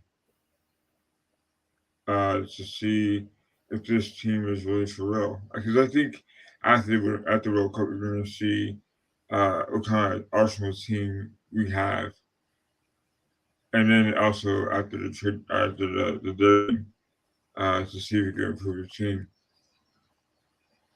Um, I think I might be missing one player. Do we have 4 players going to the World Cup? Actually, 3, just the 3. yeah. Okay. There's 4. You not have any Americans got picked. Well, no, we don't have any Americans got picked. No. Matt Turner. There are 2 Brazilians and 2 Englishmen. Last time I Yeah. checked. Matt Turner. For England, it's Ramsdale, White, and Saka, right? Oh, right, okay. I'm not missing anyone else, am I? No. Ben White getting in there, right? Because of his Slowly. he's been playing really well. I am claiming Ben White as one of my own in this, by the way. I thought you might. Without us, he wouldn't be in this position at all. I mean, it's true. It's probably true, Tom, because when you talk about it's a 4-year span to get to where you are, get to where you need to be. Ben White had to play well for Leeds to get that move to Brighton. Had to play well at Brighton. No, he already played for Brighton. He was on loan from Brighton. But if he hadn't have played well in the Championship for Leeds, there's no way they would have played him for a year in the Premiership. He'd have gone back out on loan and they'd have filtered him out. And Arsenal might not have noticed him. A team might not have noticed him. He might not have been signed by a top 6, top 8 team in the Premier League at the time, and would not have had the opportunity to play well. Well, he was also on the Euro 20 team too. I'll be right back. You guys can keep chatting about this. The World Cup. Ramsdale, Saka, White, Alonso.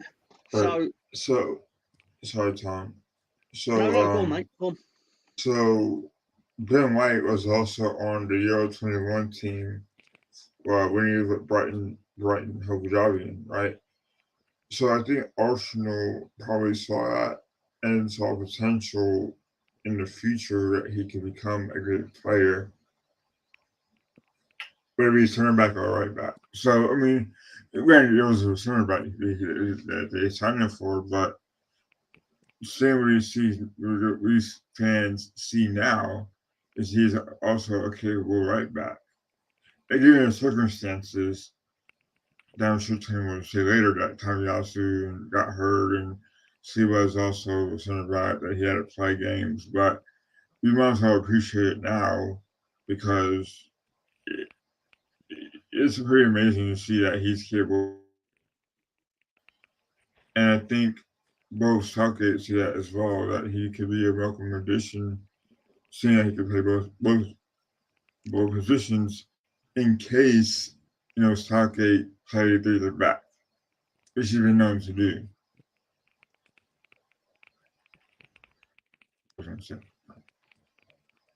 I'm claiming Rafinha as well, by the way. So you'll sit and go, he don't play for you anymore.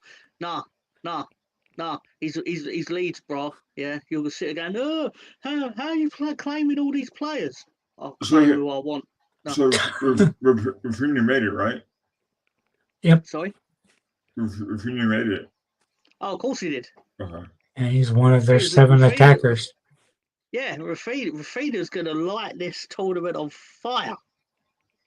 I've never said so douchey in my life, but he will. I've got faith I don't in think that's true, Tom.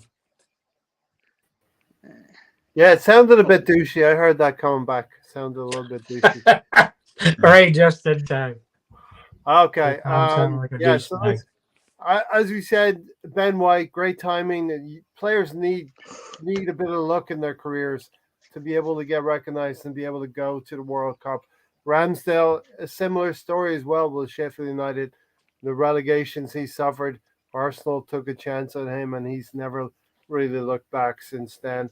And Bukayo Saka never had to be loaned out, academy prospect, and the sky could be the limit for this kid, and he could have a really big breakout tournament for England as well. What struck me as well for Bukayo Saka, possibly looking at I've been looking at a lot of things on Twitter to have like from where we were to where we are now, probably inspired a little bit of what we're doing today, talking about Arteta. But Bukayo Saka has really become that player who's taking chances that he maybe snatched at a year or two ago. So, Tony, a quick word on Bukayo Saka and Ramsdale. Saka kind of knew where he was destined for. I think he feels like he has a lot to make up for after the Euros, after Yeah. Southgate's. Let's have three players that haven't taken penalties. Let's have them all take them and miss them. Saka really can't feel bad for that. Hopefully Ramsdale gets a chance. Probably, most likely won't. But it's nice seeing Arsenal players for England.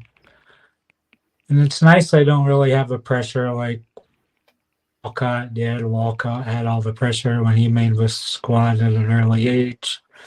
Too much pressure. I think Saka and those are built for the pressure. Yeah. Don Juan has got like a list of 8 players, but I think Partey's noted Thomas Partey's in there. So these are the Arsenal players going to the World Cup. Hopefully Tomiyasu can overcome injury. I think he had an injury recently. Ben White, Turner for the US, Martinelli and Jesus as well. Martinelli, Jesus, Saka, Ramsdale, Saliba, Xhaka. So about 10, I think about 10 Arsenal players are going, Tony, to the World Cup. And, we don't know what it's going to be like after when we come back. Those players will have played in the tournament. They could be tired. The players who stay back are going to go to a warm training camp, and they'll need Not too far away from the world.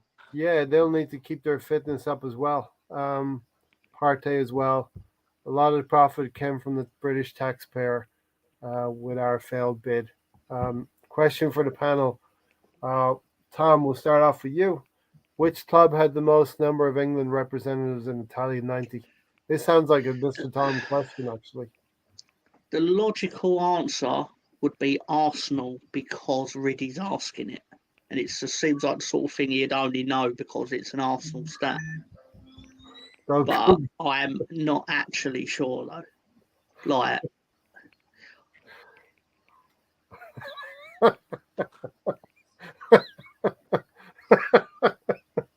Tom is stumped. Reddy, you better supply the answer. I'm going to say Tottenham, just for shits and giggles. It could be Leicester. Who did Shilton play for at the time? Peter Shilton. Play for Bari. The answer could be Bari because David Platt may have played for them at the time. Yeah, but it was the most amount of players. But there might be another person. But there might be another one playing there. If I go to buy a house, 2. Stefan said, if I go to buy a house, I put a deposit. He said, "Hint, not an English club." Then acquire the property. I don't expect to stay. Is it Bari from Serie A? Was it Aston Villa? Don Juan. No. He's also already confirmed it is not. No, Gazza played for Rangers in 1995.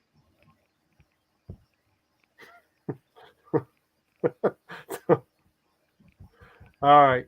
So listen, that's the world. Tony, what do you think's going to happen with? I mean, we're gonna have players coming back that have different levels. Gaza Rangers. We're gonna have players coming back from the World Cup. They're gonna have different levels of fitness. I mean, we're not gonna know how to deal with that, Tony. Right? Yeah, and it really doesn't matter if they play or not because they're still sitting there training. They're training in hot atmosphere. It does That's matter all. because some players are going to be rusty, and some will be in the rhythm of the competitive play. Now, Really, was it Rangers or Bari? Some will be tired, and some will be fresh. Trevor Stephen. He said Rangers, Tom. No, because Gaza didn't play for Rangers in 1990. Already said Rangers, so. Yeah, Gaza, did he? Oh, all right. Well, I was wrong then. Fair enough.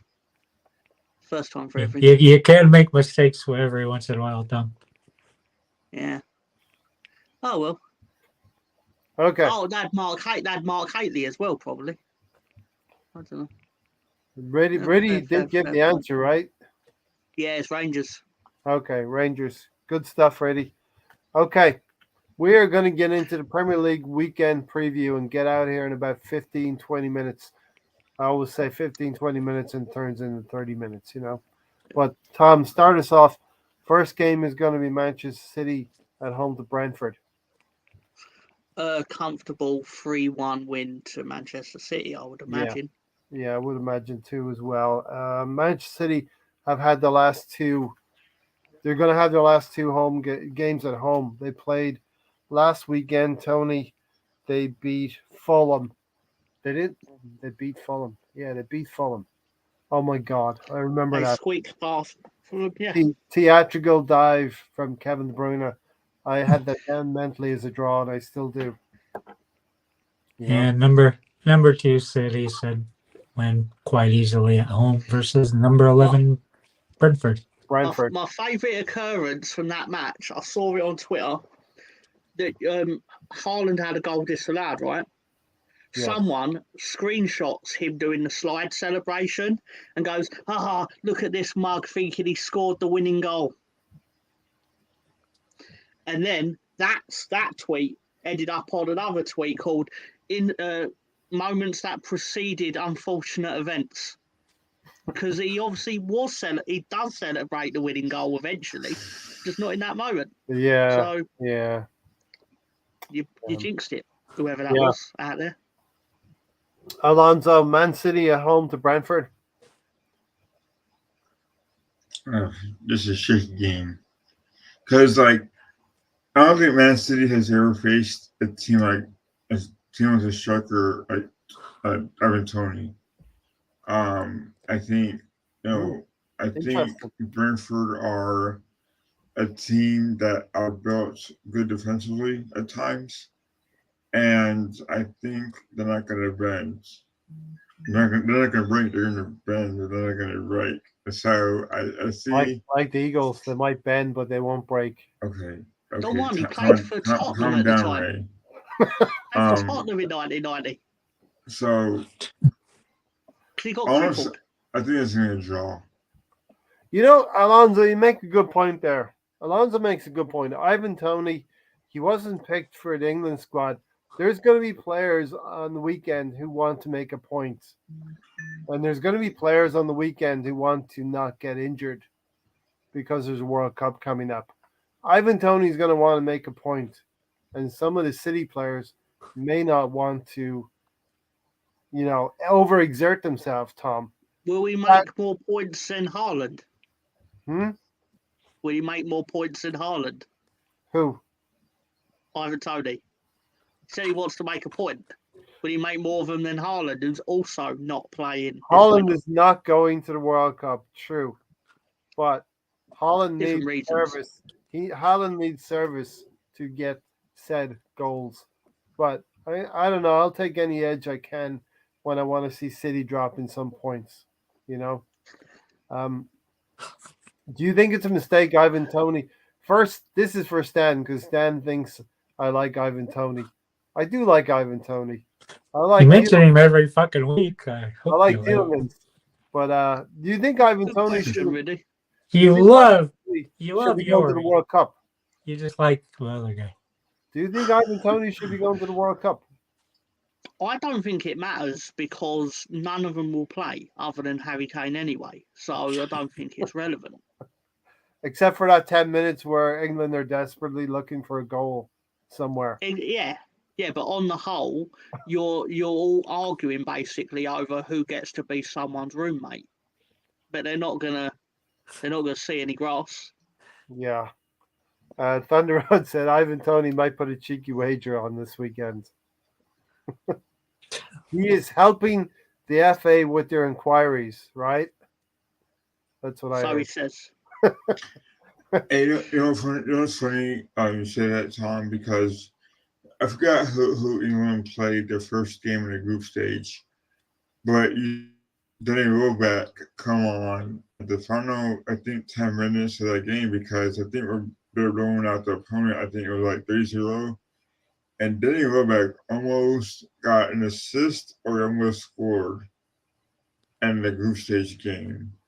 But it would have been so cool because he represented Arsenal at that World Cup. So it would have been kind of cool to see, I guess. But yeah, I think you're right, Tom. I think whoever the Wilson I think England open with Iran, if I'm not mistaken. Right, so there's a chance, That sounds right, yeah. Yep. Okay, next one up, Liverpool at home to Southampton. Tom, I'll start you off again. Again, it wouldn't surprise me if Liverpool won that 2-0. Yeah. Because Southampton, usually when a team sacks its manager, the first thing that happens is defence tightens up, obviously. Mm-hmm. So so you're not going to get a landslide of goals, but at the same time, I can't see them overturning Liverpool at Anfield. But then I couldn't see Liverpool being overturned in their previous game at Anfield, and they was. So what the fuck do I know about football? I wonder who they played the last. I don't know. It was game. Might have been Leeds United. You're You're dining off of this win for 2 weeks now. So fair play to you. He's had to wait for it for 21 years. I'm going to be dining off for that win until the next time we beat them.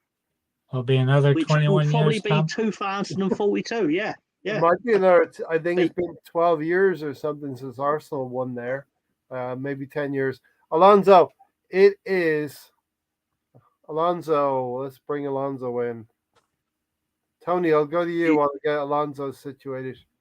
Tony, Liverpool at home to Southampton. Liverpool's been on form. This should be easy win for him. All right. Liverpool at home to Southampton, Alonso. I agree. Liverpool should win this game. Pretty routine win. I think it's draw. I think Southampton have it in them. I think Liverpool are easily exposed right now, and Southampton need to win, especially with their new coach. So I think a draw. Okay, Alonso, I'll stay with you. Bournemouth 17th place at home to Everton 16th place. I know. This is the Tony double matinee of the weekend of the WGAF. Yeah, it's funny you mentioned that. You mentioned that right when I was to get into it. This is my doubleheader. Joe gives a crap game of the week. I care not deeply. That double feature, I'm going to eat while I watch games. Match is the other week besides Arsenal. All right. I'll be shocked if you watch both Bournemouth. For those of you who are confused, Tony picks a who gives a crap game. Who gives a fuck, right? Get it right. Okay. Oh, there goes our analytics. Oh. Has it ever been leaked? Has Tony picked my team on who gives a fuck? Have you ever done this to me, Tony? I mean, he might have done that. I might have 2 weeks ago when there were 4 of them. When I went with Sister, Street Fighter, Bitches of a Night, Street Fighter, Street Fighter. You son of a bitch. To counter Tony's who gives a crap. I had 4 of them, Tom. 4 of them gifted to me. Alonso counters that with I really, really care. about this game. So, Okay, this is my first. I really care about this game. Match of the week, and I'm going for Everton. Everton to beat Bournemouth. Alonso really cares about Everton and Frank Who wants to bet money that Alonso will watch neither game? beating Bournemouth. I never know. All right, just post a selfie of yourself on Twitter watching the game. I'm actually off on Saturday, so maybe I watch some Everton Football Club game or match week. Tony, it could be a good game. Bournemouth ran Leeds very close last game, 4-3. Listen, I think Bournemouth will win this game at home. Tony, what do you think? I really don't give a fuck. Oh, imagine my shock. But if I had to pick one, it would be Everton. Bamford for England, says Don Juan. Just try and wind up the Leeds fan in the group here. Imagine how long I'll be dining on that then, says Riddy. Tony, where do you get all this crap from? Tony's got opinions and he's not afraid to share The them. answer to that question is Laurie Sanchez. Yes, exactly. It was a flicked on header It was. from a corner. John Juan asked a bad question because you both answered it very quickly. If I remember rightly, doesn't Vinnie Jones take a yellow card in the first 5 seconds of the game? Am I imagining things? Yeah, most likely. Who scored Sorry, a Alonso, didn't mean to when they interrupt. beat Liverpool in the FA Cup final? I remember as an Irish supporter, the Irish Liverpool players, they had to go and play for Ireland, and I think we won an important game for Ireland then after that. But anyway, that's just a side note. Bournemouth at home to Everton is more important, right? So, Tom, it's really More important than flexing our football intellectual chops. yeah. And the 1989 FA Cup final, Wimbledon won. 88. 88. Okay. Sorry. Yeah. Sorry. I believe it's probably more advantageous for Leeds if Everton win it. As much as I don't like Everton winning. Okay. Keep Bournemouth down there. Yeah. Okay. But I think it could be a draw, to be fair. All right. Second part of the double header, Tom, you may or may not know, is West Ham at home to Leicester. 15th versus 14th. Leicester, not bad. They've been playing getting some decent results. Third in the form table, right? Third. To be fair, say one thing on this. You say one thing on this podcast, and people remember. People remember. I followed Liverpool as a 7-year-old. You still follow them, right? What are you talking about? I have an admiration for the way Liverpool have gone about things. But we'll talk about Liverpool maybe right at the end. Tom, West Ham at home to Leicester. I would pick West Ham 2-1 because I'd be very surprised if West Ham lost another home game in a row. So, I reckon they'll have too much for Leicester. Yeah, and they lost that one against Crystal Palace in pretty heartbreaking circumstances. If you're a West Ham fan, and we know Charlie's a West Ham fan. Alonso, West Ham at home to Leicester. The second leg of the week, we do care about this game. Actually, just not one of those games.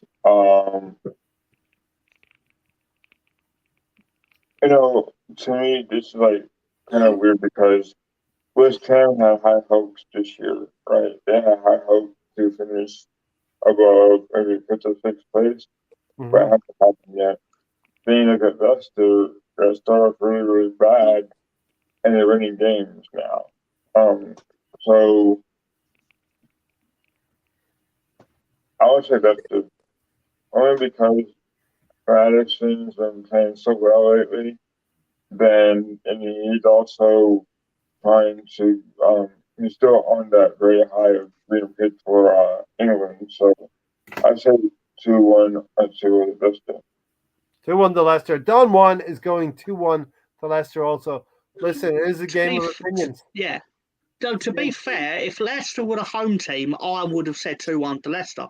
Yeah. I just think the team with home advantage is likely to win that one. As we say in Ireland, we're just having a little bit of crack with this stuff. Yeah. Enjoying ourselves, having some fun. Tony? And I'm a double header, a second of a matinee here of a who gives a fuck game of a week. I'm definitely going for Leicester. You're killing my analytics. Killing the analytics. You're going for Leicester. Okay. Tony, let's stay with you. Tottenham at home to Leeds United. 4th versus 11th. Oh, you better be careful about what you say. Or 12th. Leeds are 12th. This one's one of those interesting where you look at Leeds for the upset. You're saying all the right things. I haven't been impressed by Spurs yet. Not as good as I thought they would be with the number of signings they've had. I think there can be had for the taking. I think most likely it's a be a draw. Most likely a draw. Alonso, I'll go to Alonso before I go to Tom. I think Tony could be right. I think Leeds have enough here to maybe get a draw. Buoyed by those 2 results in the last couple of weeks. And Tottenham are not playing well. Harry Kane, I don't think he's going to put the effort in. We saw him in the Carabao Cup, Alonso. He didn't put effort in that game either. And Leeds could take advantage. Yeah, so this is my doubleheader during the week.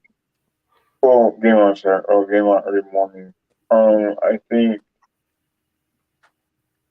that is not upset special. I'm going for it. I think that's the reason. They're 15 against Spurs, and then there's Spurs. Yeah. This is one that Alonso is getting behind. He's actually picking this as his upset this week. So he's putting chest behind this one. I've always liked Alonso. I've always liked Alonso. Even when I've said he's a strange fucker, I've always liked Alonso. I tell you. I appreciate that. No problem. I mean, naturally, I agree with Alonso. I think there's going to be a big upset on the cards. Maybe not as big as the upset at Anfield at 14 or two weeks ago, not 14 days. But yeah, but no. In all seriousness, if Leeds come out of there with anything, I'll be thrilled. Yeah. There's so many things that could happen this weekend. We don't know. With a World Cup coming, players are going to be playing a little bit within themselves. They've just been called up to the World Cup. They're on the plane, and seriously, I don't think they don't want to put the they're not going to put their foot in where they're going to get hurt. And lower teams could take advantage of this. Like a Leeds United definitely could take advantage of this. Okay, did everyone talk about Tottenham Leeds? Yeah. Let's go to Alonso. Nottingham Forest next. 20th place versus Crystal Palace, 10th place. Crystal Palace can hype this year. I think that they can improve. I think they're going to get better as the season goes on. Nottingham Forest are just not very good at the moment. I think it's one of those teams that are just enjoying this year where they still can. I think Crystal Palace is going to win by a lot, actually. You got Palace beating Forest. Yeah. I think that's not a bad shout. Some of the guys in here have gone for Nottingham Forest. Tony, I think Alonso's convincing me that Wilfred Zaha could step forward and pick up a couple of a goal or two here and get an away win for Patrick Vieira. 10th place. It's about where Palace may finish at the end of the season, but I think they'll finish a little higher than that. I'm not surprised some of the guys are going for upset here with Forest, but I think Palace has enough to get this. Been pretty high up on a form table lately, just like Leicester. So I think Palace should take care of business. Form is a big thing, as we say, and them beating West Ham in those circumstances, I think the Palace could get the win against Forest. Tom?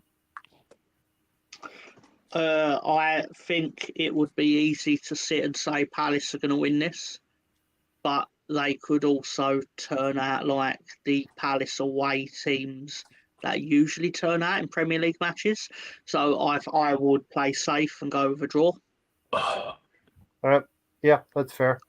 And I'll stay with you, Tom. This is going to be a big game. Newcastle at home to Chelsea. Graham Potter on the back of 2 defeats. First on the form table versus 14th in the form table. Well, Newcastle first and Chelsea 14th in the table of form. The table of form. As a spoiler, in my little segment that I do, I've basically done this game and I've gone, it will be a 1-1 draw. Almiron will score or assist because Almiron is going to win the Ballon d'Or, and if he doesn't, it will be Joe Linton next year. Would this be Joe betting Linton, in the dark with Tom? It may be, but the only reason Brazil won't win the World Cup if they don't is because they didn't take Joe Linton. You enlightened me as to a story about Jack Grealish and Almiron.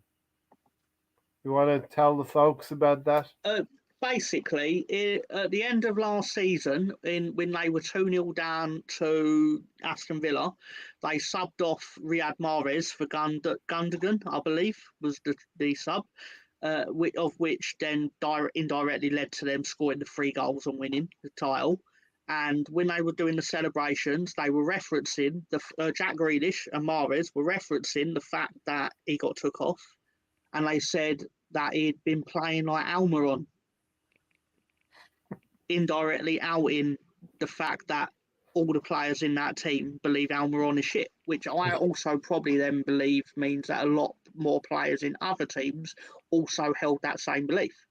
Yeah. And then Almiron's basically took that and decided, you know what, I'm going to become the greatest footballer in the world and score 6 goals or 7 goals in 7 games. Yeah. And I think he'll continue it. Do you think Almiron's been scoring like Joe Willock was scoring as an Arsenal player on loan at Newcastle? He's in the middle of a purple patch, right? Yes, and he's in a better team than Joe Willock was in at the time. At the time, yeah. Okay, with all that being said, Newcastle, you think Newcastle continues winning ways, Tom? Well, no, I think it will actually be a draw. Yeah, because Graham Potter, but it wouldn't. He said that like 5 minutes ago, Ray, if you're paying attention. What, Tony? He said that about 5 minutes ago, if you're paying attention. Okay, probably what. I think it'll finish 1-1, but if Newcastle did win, it wouldn't surprise me. Because just everything up there at the moment just seems to be going right for them. So, yeah, I was probably thinking about the next games as well, Tony. Distracted, yes. Sorry if I got Tom to give the prediction twice on the same game. Tony, what do you think? I want to say Newcastle, but this is probably one of them. Chelsea gets in there. Probably be a 1-1, 2-2 drill, something like that. Listen, we as Arsenal fans would love Chelsea to slow them down. Slow Newcastle down because they are winning games. They are playing counter-attacking football. Southampton are not a great team, but they took Southampton apart quite easily. I'm going to go for a Chelsea win because if anyone thinks Graham Potter's a decent manager, then Chelsea have to go there and do something in Newcastle. I'm going to go for a Chelsea win here. It's not my pick for the upset, but I think Chelsea win this game. Don Juan says, Bruno G, what a player. Sorry, can't just quickly say one. Just quickly, it's one take long. Yeah. No, you may not, Tom. we didn't discuss. Well, thank you, sir. We didn't discuss the sacking, but I found it interesting that Hasenhüttl survived being beaten 9-0 twice, once at home, Mm-hmm.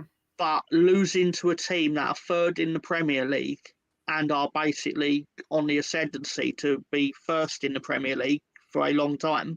Yeah. Was what basically made the owners go, yeah, we should make a change here. Yeah.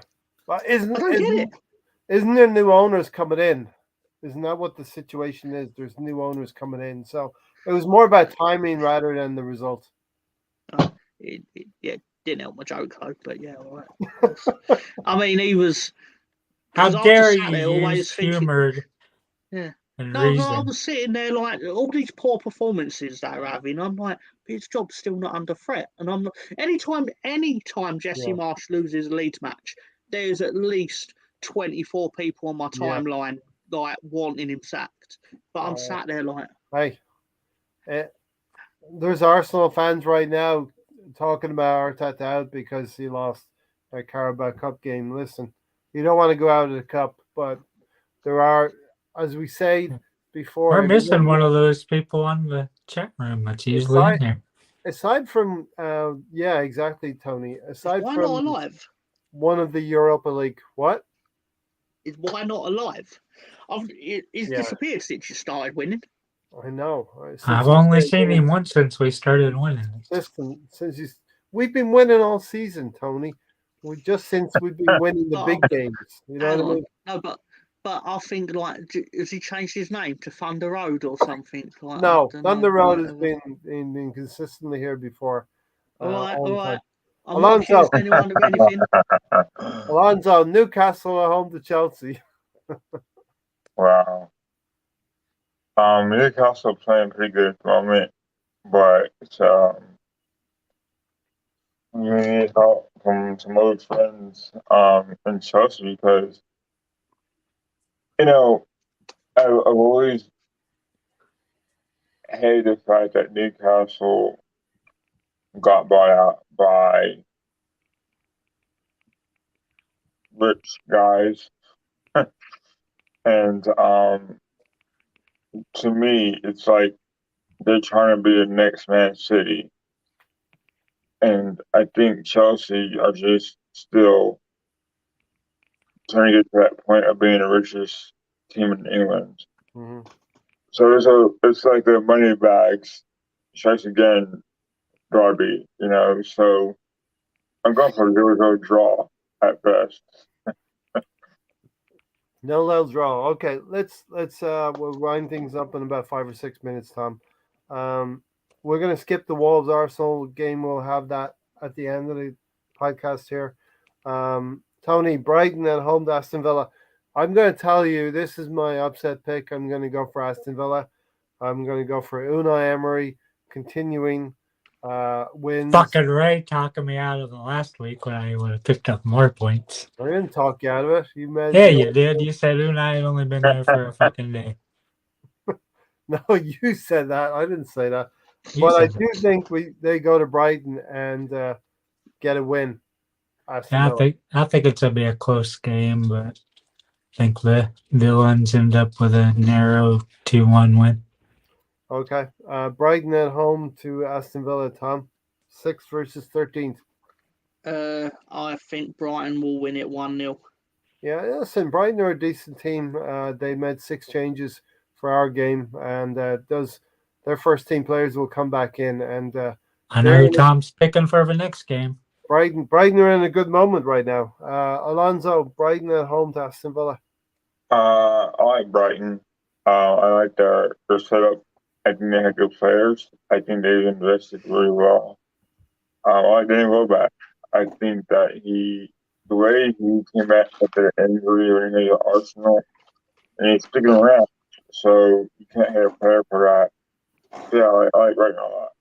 Right. Okay, Tony, when we get back around to Wolves, you're going to tell me what the form table says, but we'll talk about Fulham Man United, Tony, first. Fulham at home to Man United. These teams are neck and neck, and if you go to a form table, they are neck and neck. The table of form. The table of form is Ray refers to it as. The Fulham. grand table of form. Fulham what? is 7th, and Man United's in 8th. Do you want to know where you are, Tom? Leeds. Yeah, You're please do. 11th in the do. form table. 11th. That'd Yeah, keep you safe. two wins out of the last 6 would be. That'd keep a no. team safe. That's fine. Yeah. I'll go for a draw. I don't care. Don't like All either team. Fulham at home to Man United. You should care. I think that it's a draw there. Let's bring Alonso back in real quick. Alonso, Fulham at home to Man United. I think Fulham will take this one. Yeah, I think Mitrovic is injured, but Fulham are a dogged, decent team, and they'll probably stay up, Tom. What do you think? It's looking good for them. Yeah. Okay. Let's get to Wolverhampton Wanderers at home to Arsenal. Arsenal, listen, we think City will win, okay? Irrespective of Ivan Toney making a point or two. Erling Haaland might make 2 points or 3. But we have to expect City will be on top of the league for a few hours, and Arsenal will need to respond. Tony, what's the form table looking for? The table of form, as you Table of form. Isn't the full table just going to be like the real table? We're only one off here. Instead of 1 versus 19th, it's 2 versus 19. Okay, so it's pretty standard, Tom, right?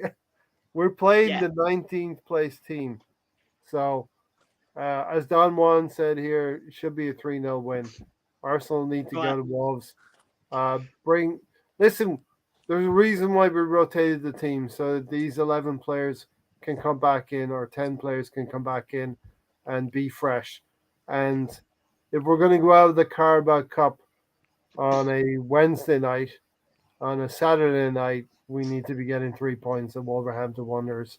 Tony, I think we win 2-0. Yeah, we should win more than we probably will.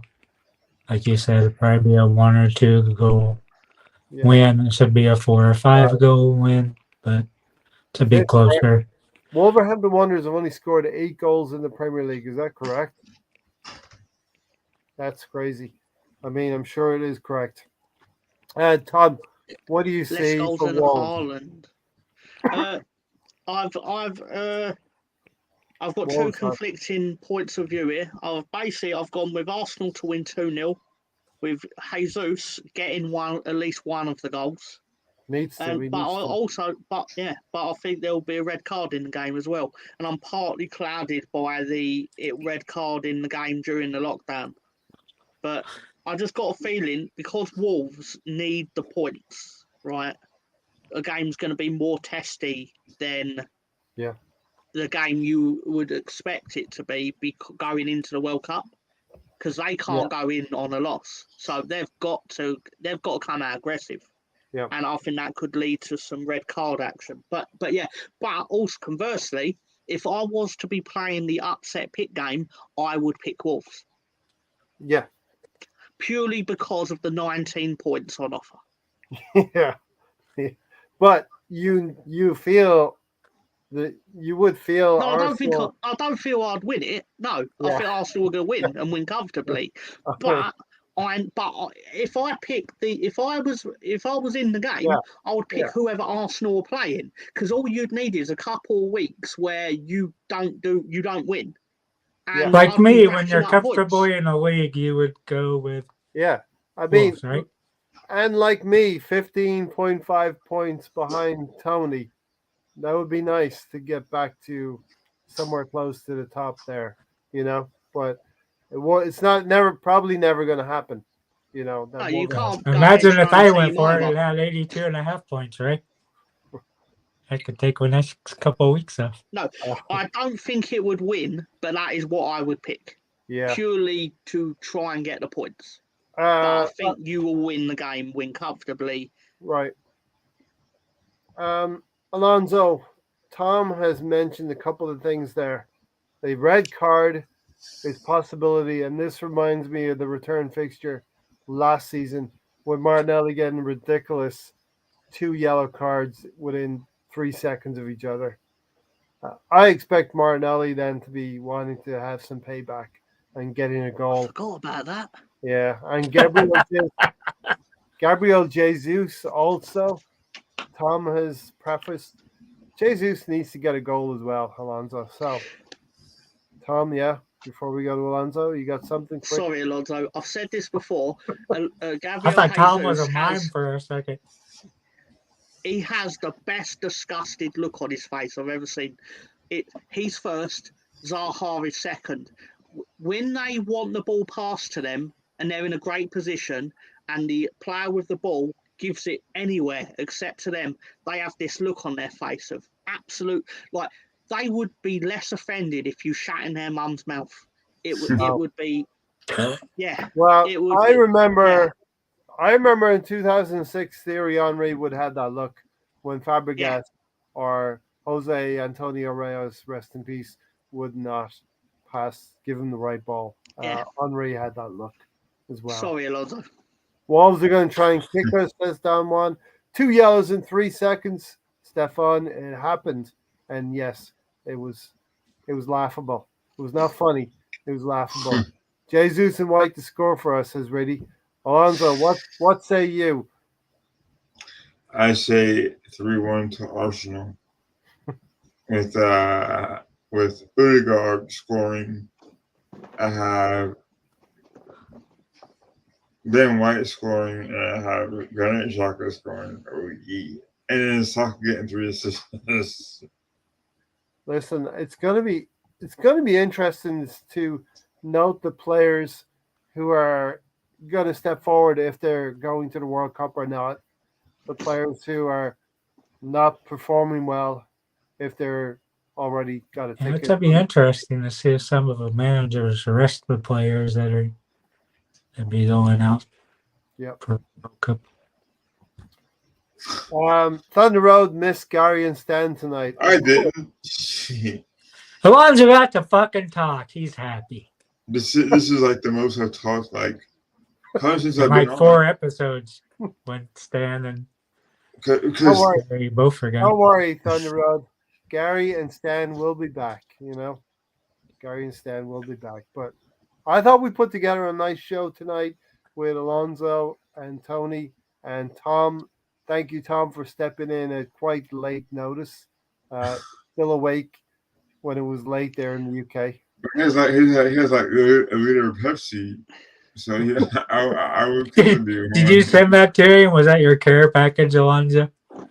Nah, I just forgot. I've had to send a chip, so maybe next time. All right. No one's resting any players, Tony. Pepsi and Doritos for Tom next week. Riddy, I get that we paid our wages, but you have an opportunity as a player to go to a World Cup and you have one competitive game left. I don't think you're going 150%. No. So to that end, maybe Arteta better be watching his players in training and mix the plane up a little, mix the team up a little bit. Thunder Road, and that wasn't a diss at the 4 of you. You all have done a great job. I was personally offended, Thunder Road. I'll remember this threat. I'll forget about it within 4 seconds. It's fine. Listen, you always get a different blend. The amount of people we have on the panel that can come in and out, rotate in and out, you get different viewpoints. Stan unfortunately couldn't make it, and Gary is driving to San Diego at the moment. So listen, San Diego, Carmen San Diego. Yeah, that's an old show, man. Tony, they didn't get the ticket. They didn't get the call up. So we were on the plane today. We were going, and that's it. It's over. Alonso, final thoughts? Yeah, I mean, I'm excited that about the World Cup. I look forward to it. It's a shame that it's not in the summertime that everyone can enjoy it. I think it's a shame that Qatar won it based on scandal and it's not right. But at the end of the day, I think if the world celebrates it, USA's not wasn't in the last World Cup, so they play England, which to a lot of people here in the States it matters because there's so many people who our ancestors came from England, or their grandparents came from England, or just Americans in general. This is still a growing sport in America, so Yeah. I'm going to enjoy it. I mean, I know some people are on the fences about it because of the slavery that went on there and people died building the stadiums, but it's a shame. I think that's kind of tarnished the World Cup in a way. Um, but yeah, I mean, we're gonna go at the pubs and watch the games. We might as well have fun with it, right? So yeah, I mean, it's kind of a sour note, but hopefully people can correct it to where it never happens again. So yeah, I mean, we need to start putting FIFA in accountability because they're at fault here. Yeah. And anyway, so yeah, I hope Arsenal win on Saturday, and it's a late game, very late game. But hopefully Ben White, Ramsdale, and Saka can represent Arsenal as well as other players like Martinelli, Jesus, Saliba, Turner, and Xhaka represent Arsenal in the greatest ways. Yeah, it has been a while since Arsenal have represented England to that effect. Stefan, you're right. Corruption. Let's have a right. Definitely corruption in awarding the FA Cup, but not the FA Cup. Here I go again. The FIFA World Cup to Qatar. Twice in a row. What I would say is that it's not the players' fault. They want to play for their countries, and it's the FIFA and the institution of FIFA that needs to be checked here. But yeah, thanks, Alonso.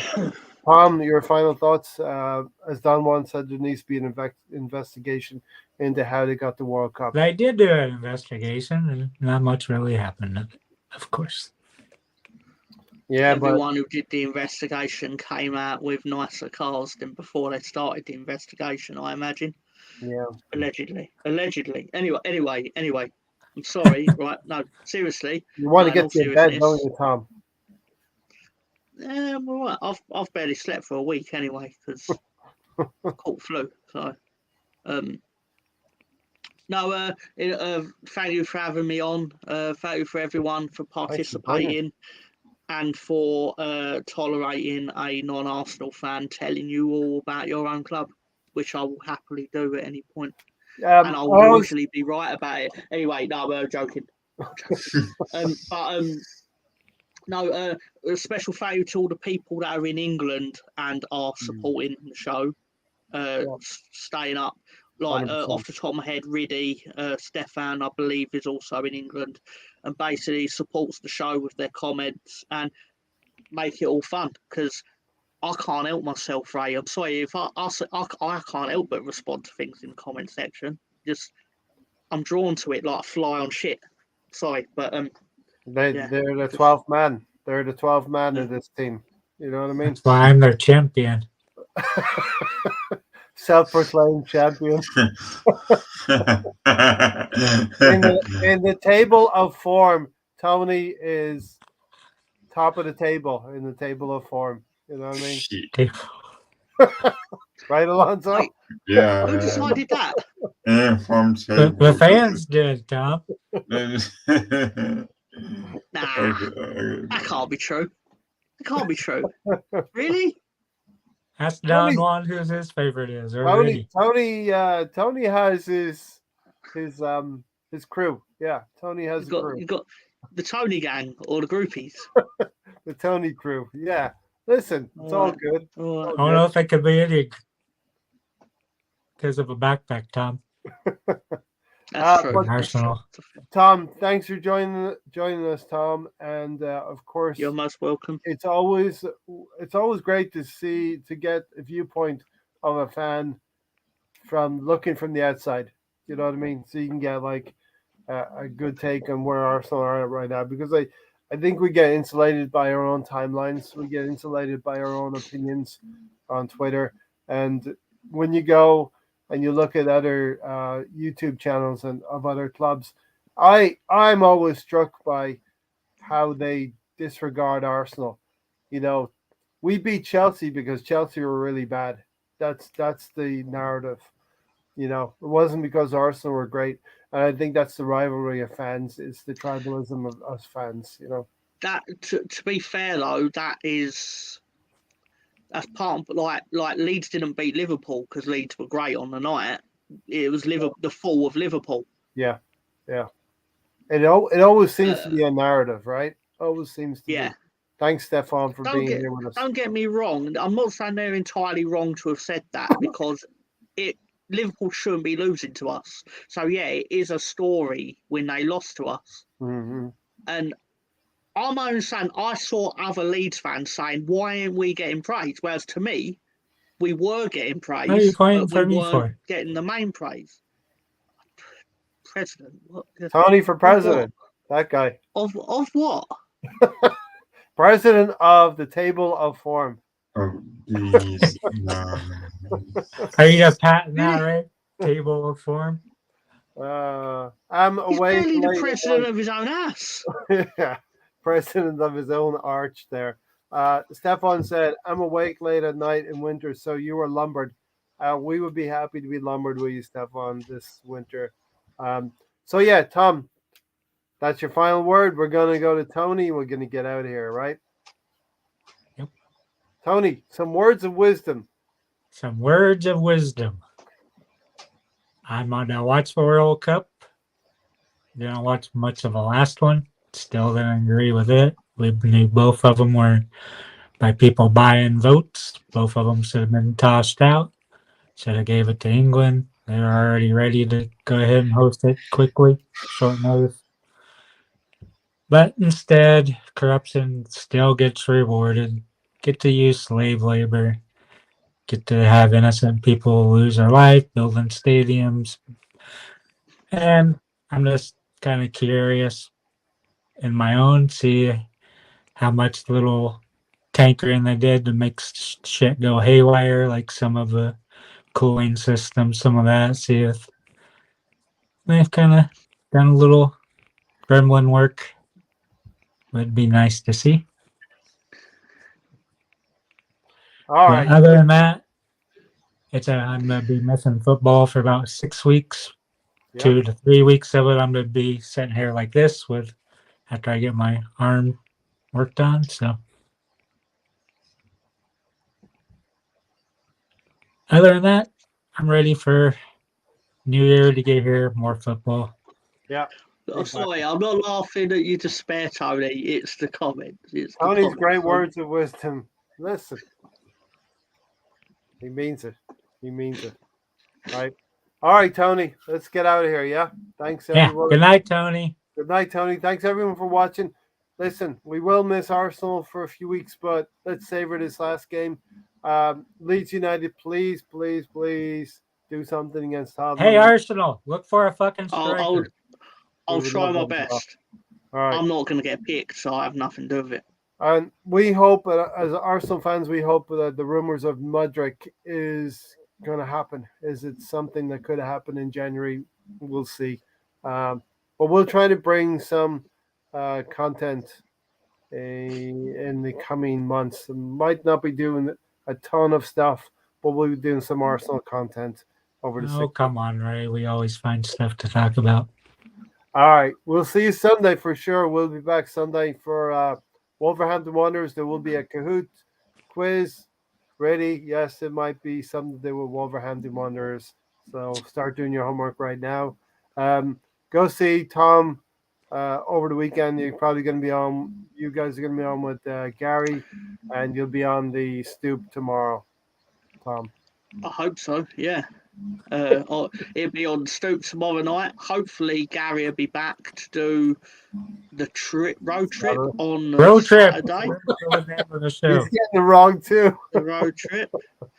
You're on it fucking every week. How can you fuck it up, I Tom? don't get why they can't be. I don't get why it can't just be the trip and the trip. It's scary. And That's no, why. and all the names are Arsenal centric. It's like your show's not named after Arsenal, so why can't you put Leeds in your little titles? I'm like, Gary, come on now. I'm sorry. I'm just I digress. Gary's my boy. He's my boy. It's the trip or the road trip or the road trip or the trip road or one of The those trip things. over. The trip over road. The road of a trip. Or the end of the road. Or the end of the adventure. At the end of the road. Listen, talking about the end of the road, we are at the end of the road, and we hope Arsenal and Leeds finish their end of road stop on Saturday with a win. We're out of here. Thanks everybody for watching. Really do appreciate it. Seemed like a long 2.5 fucking hours. Subscribe. It's Real free. quick. Say goodnight, Tony.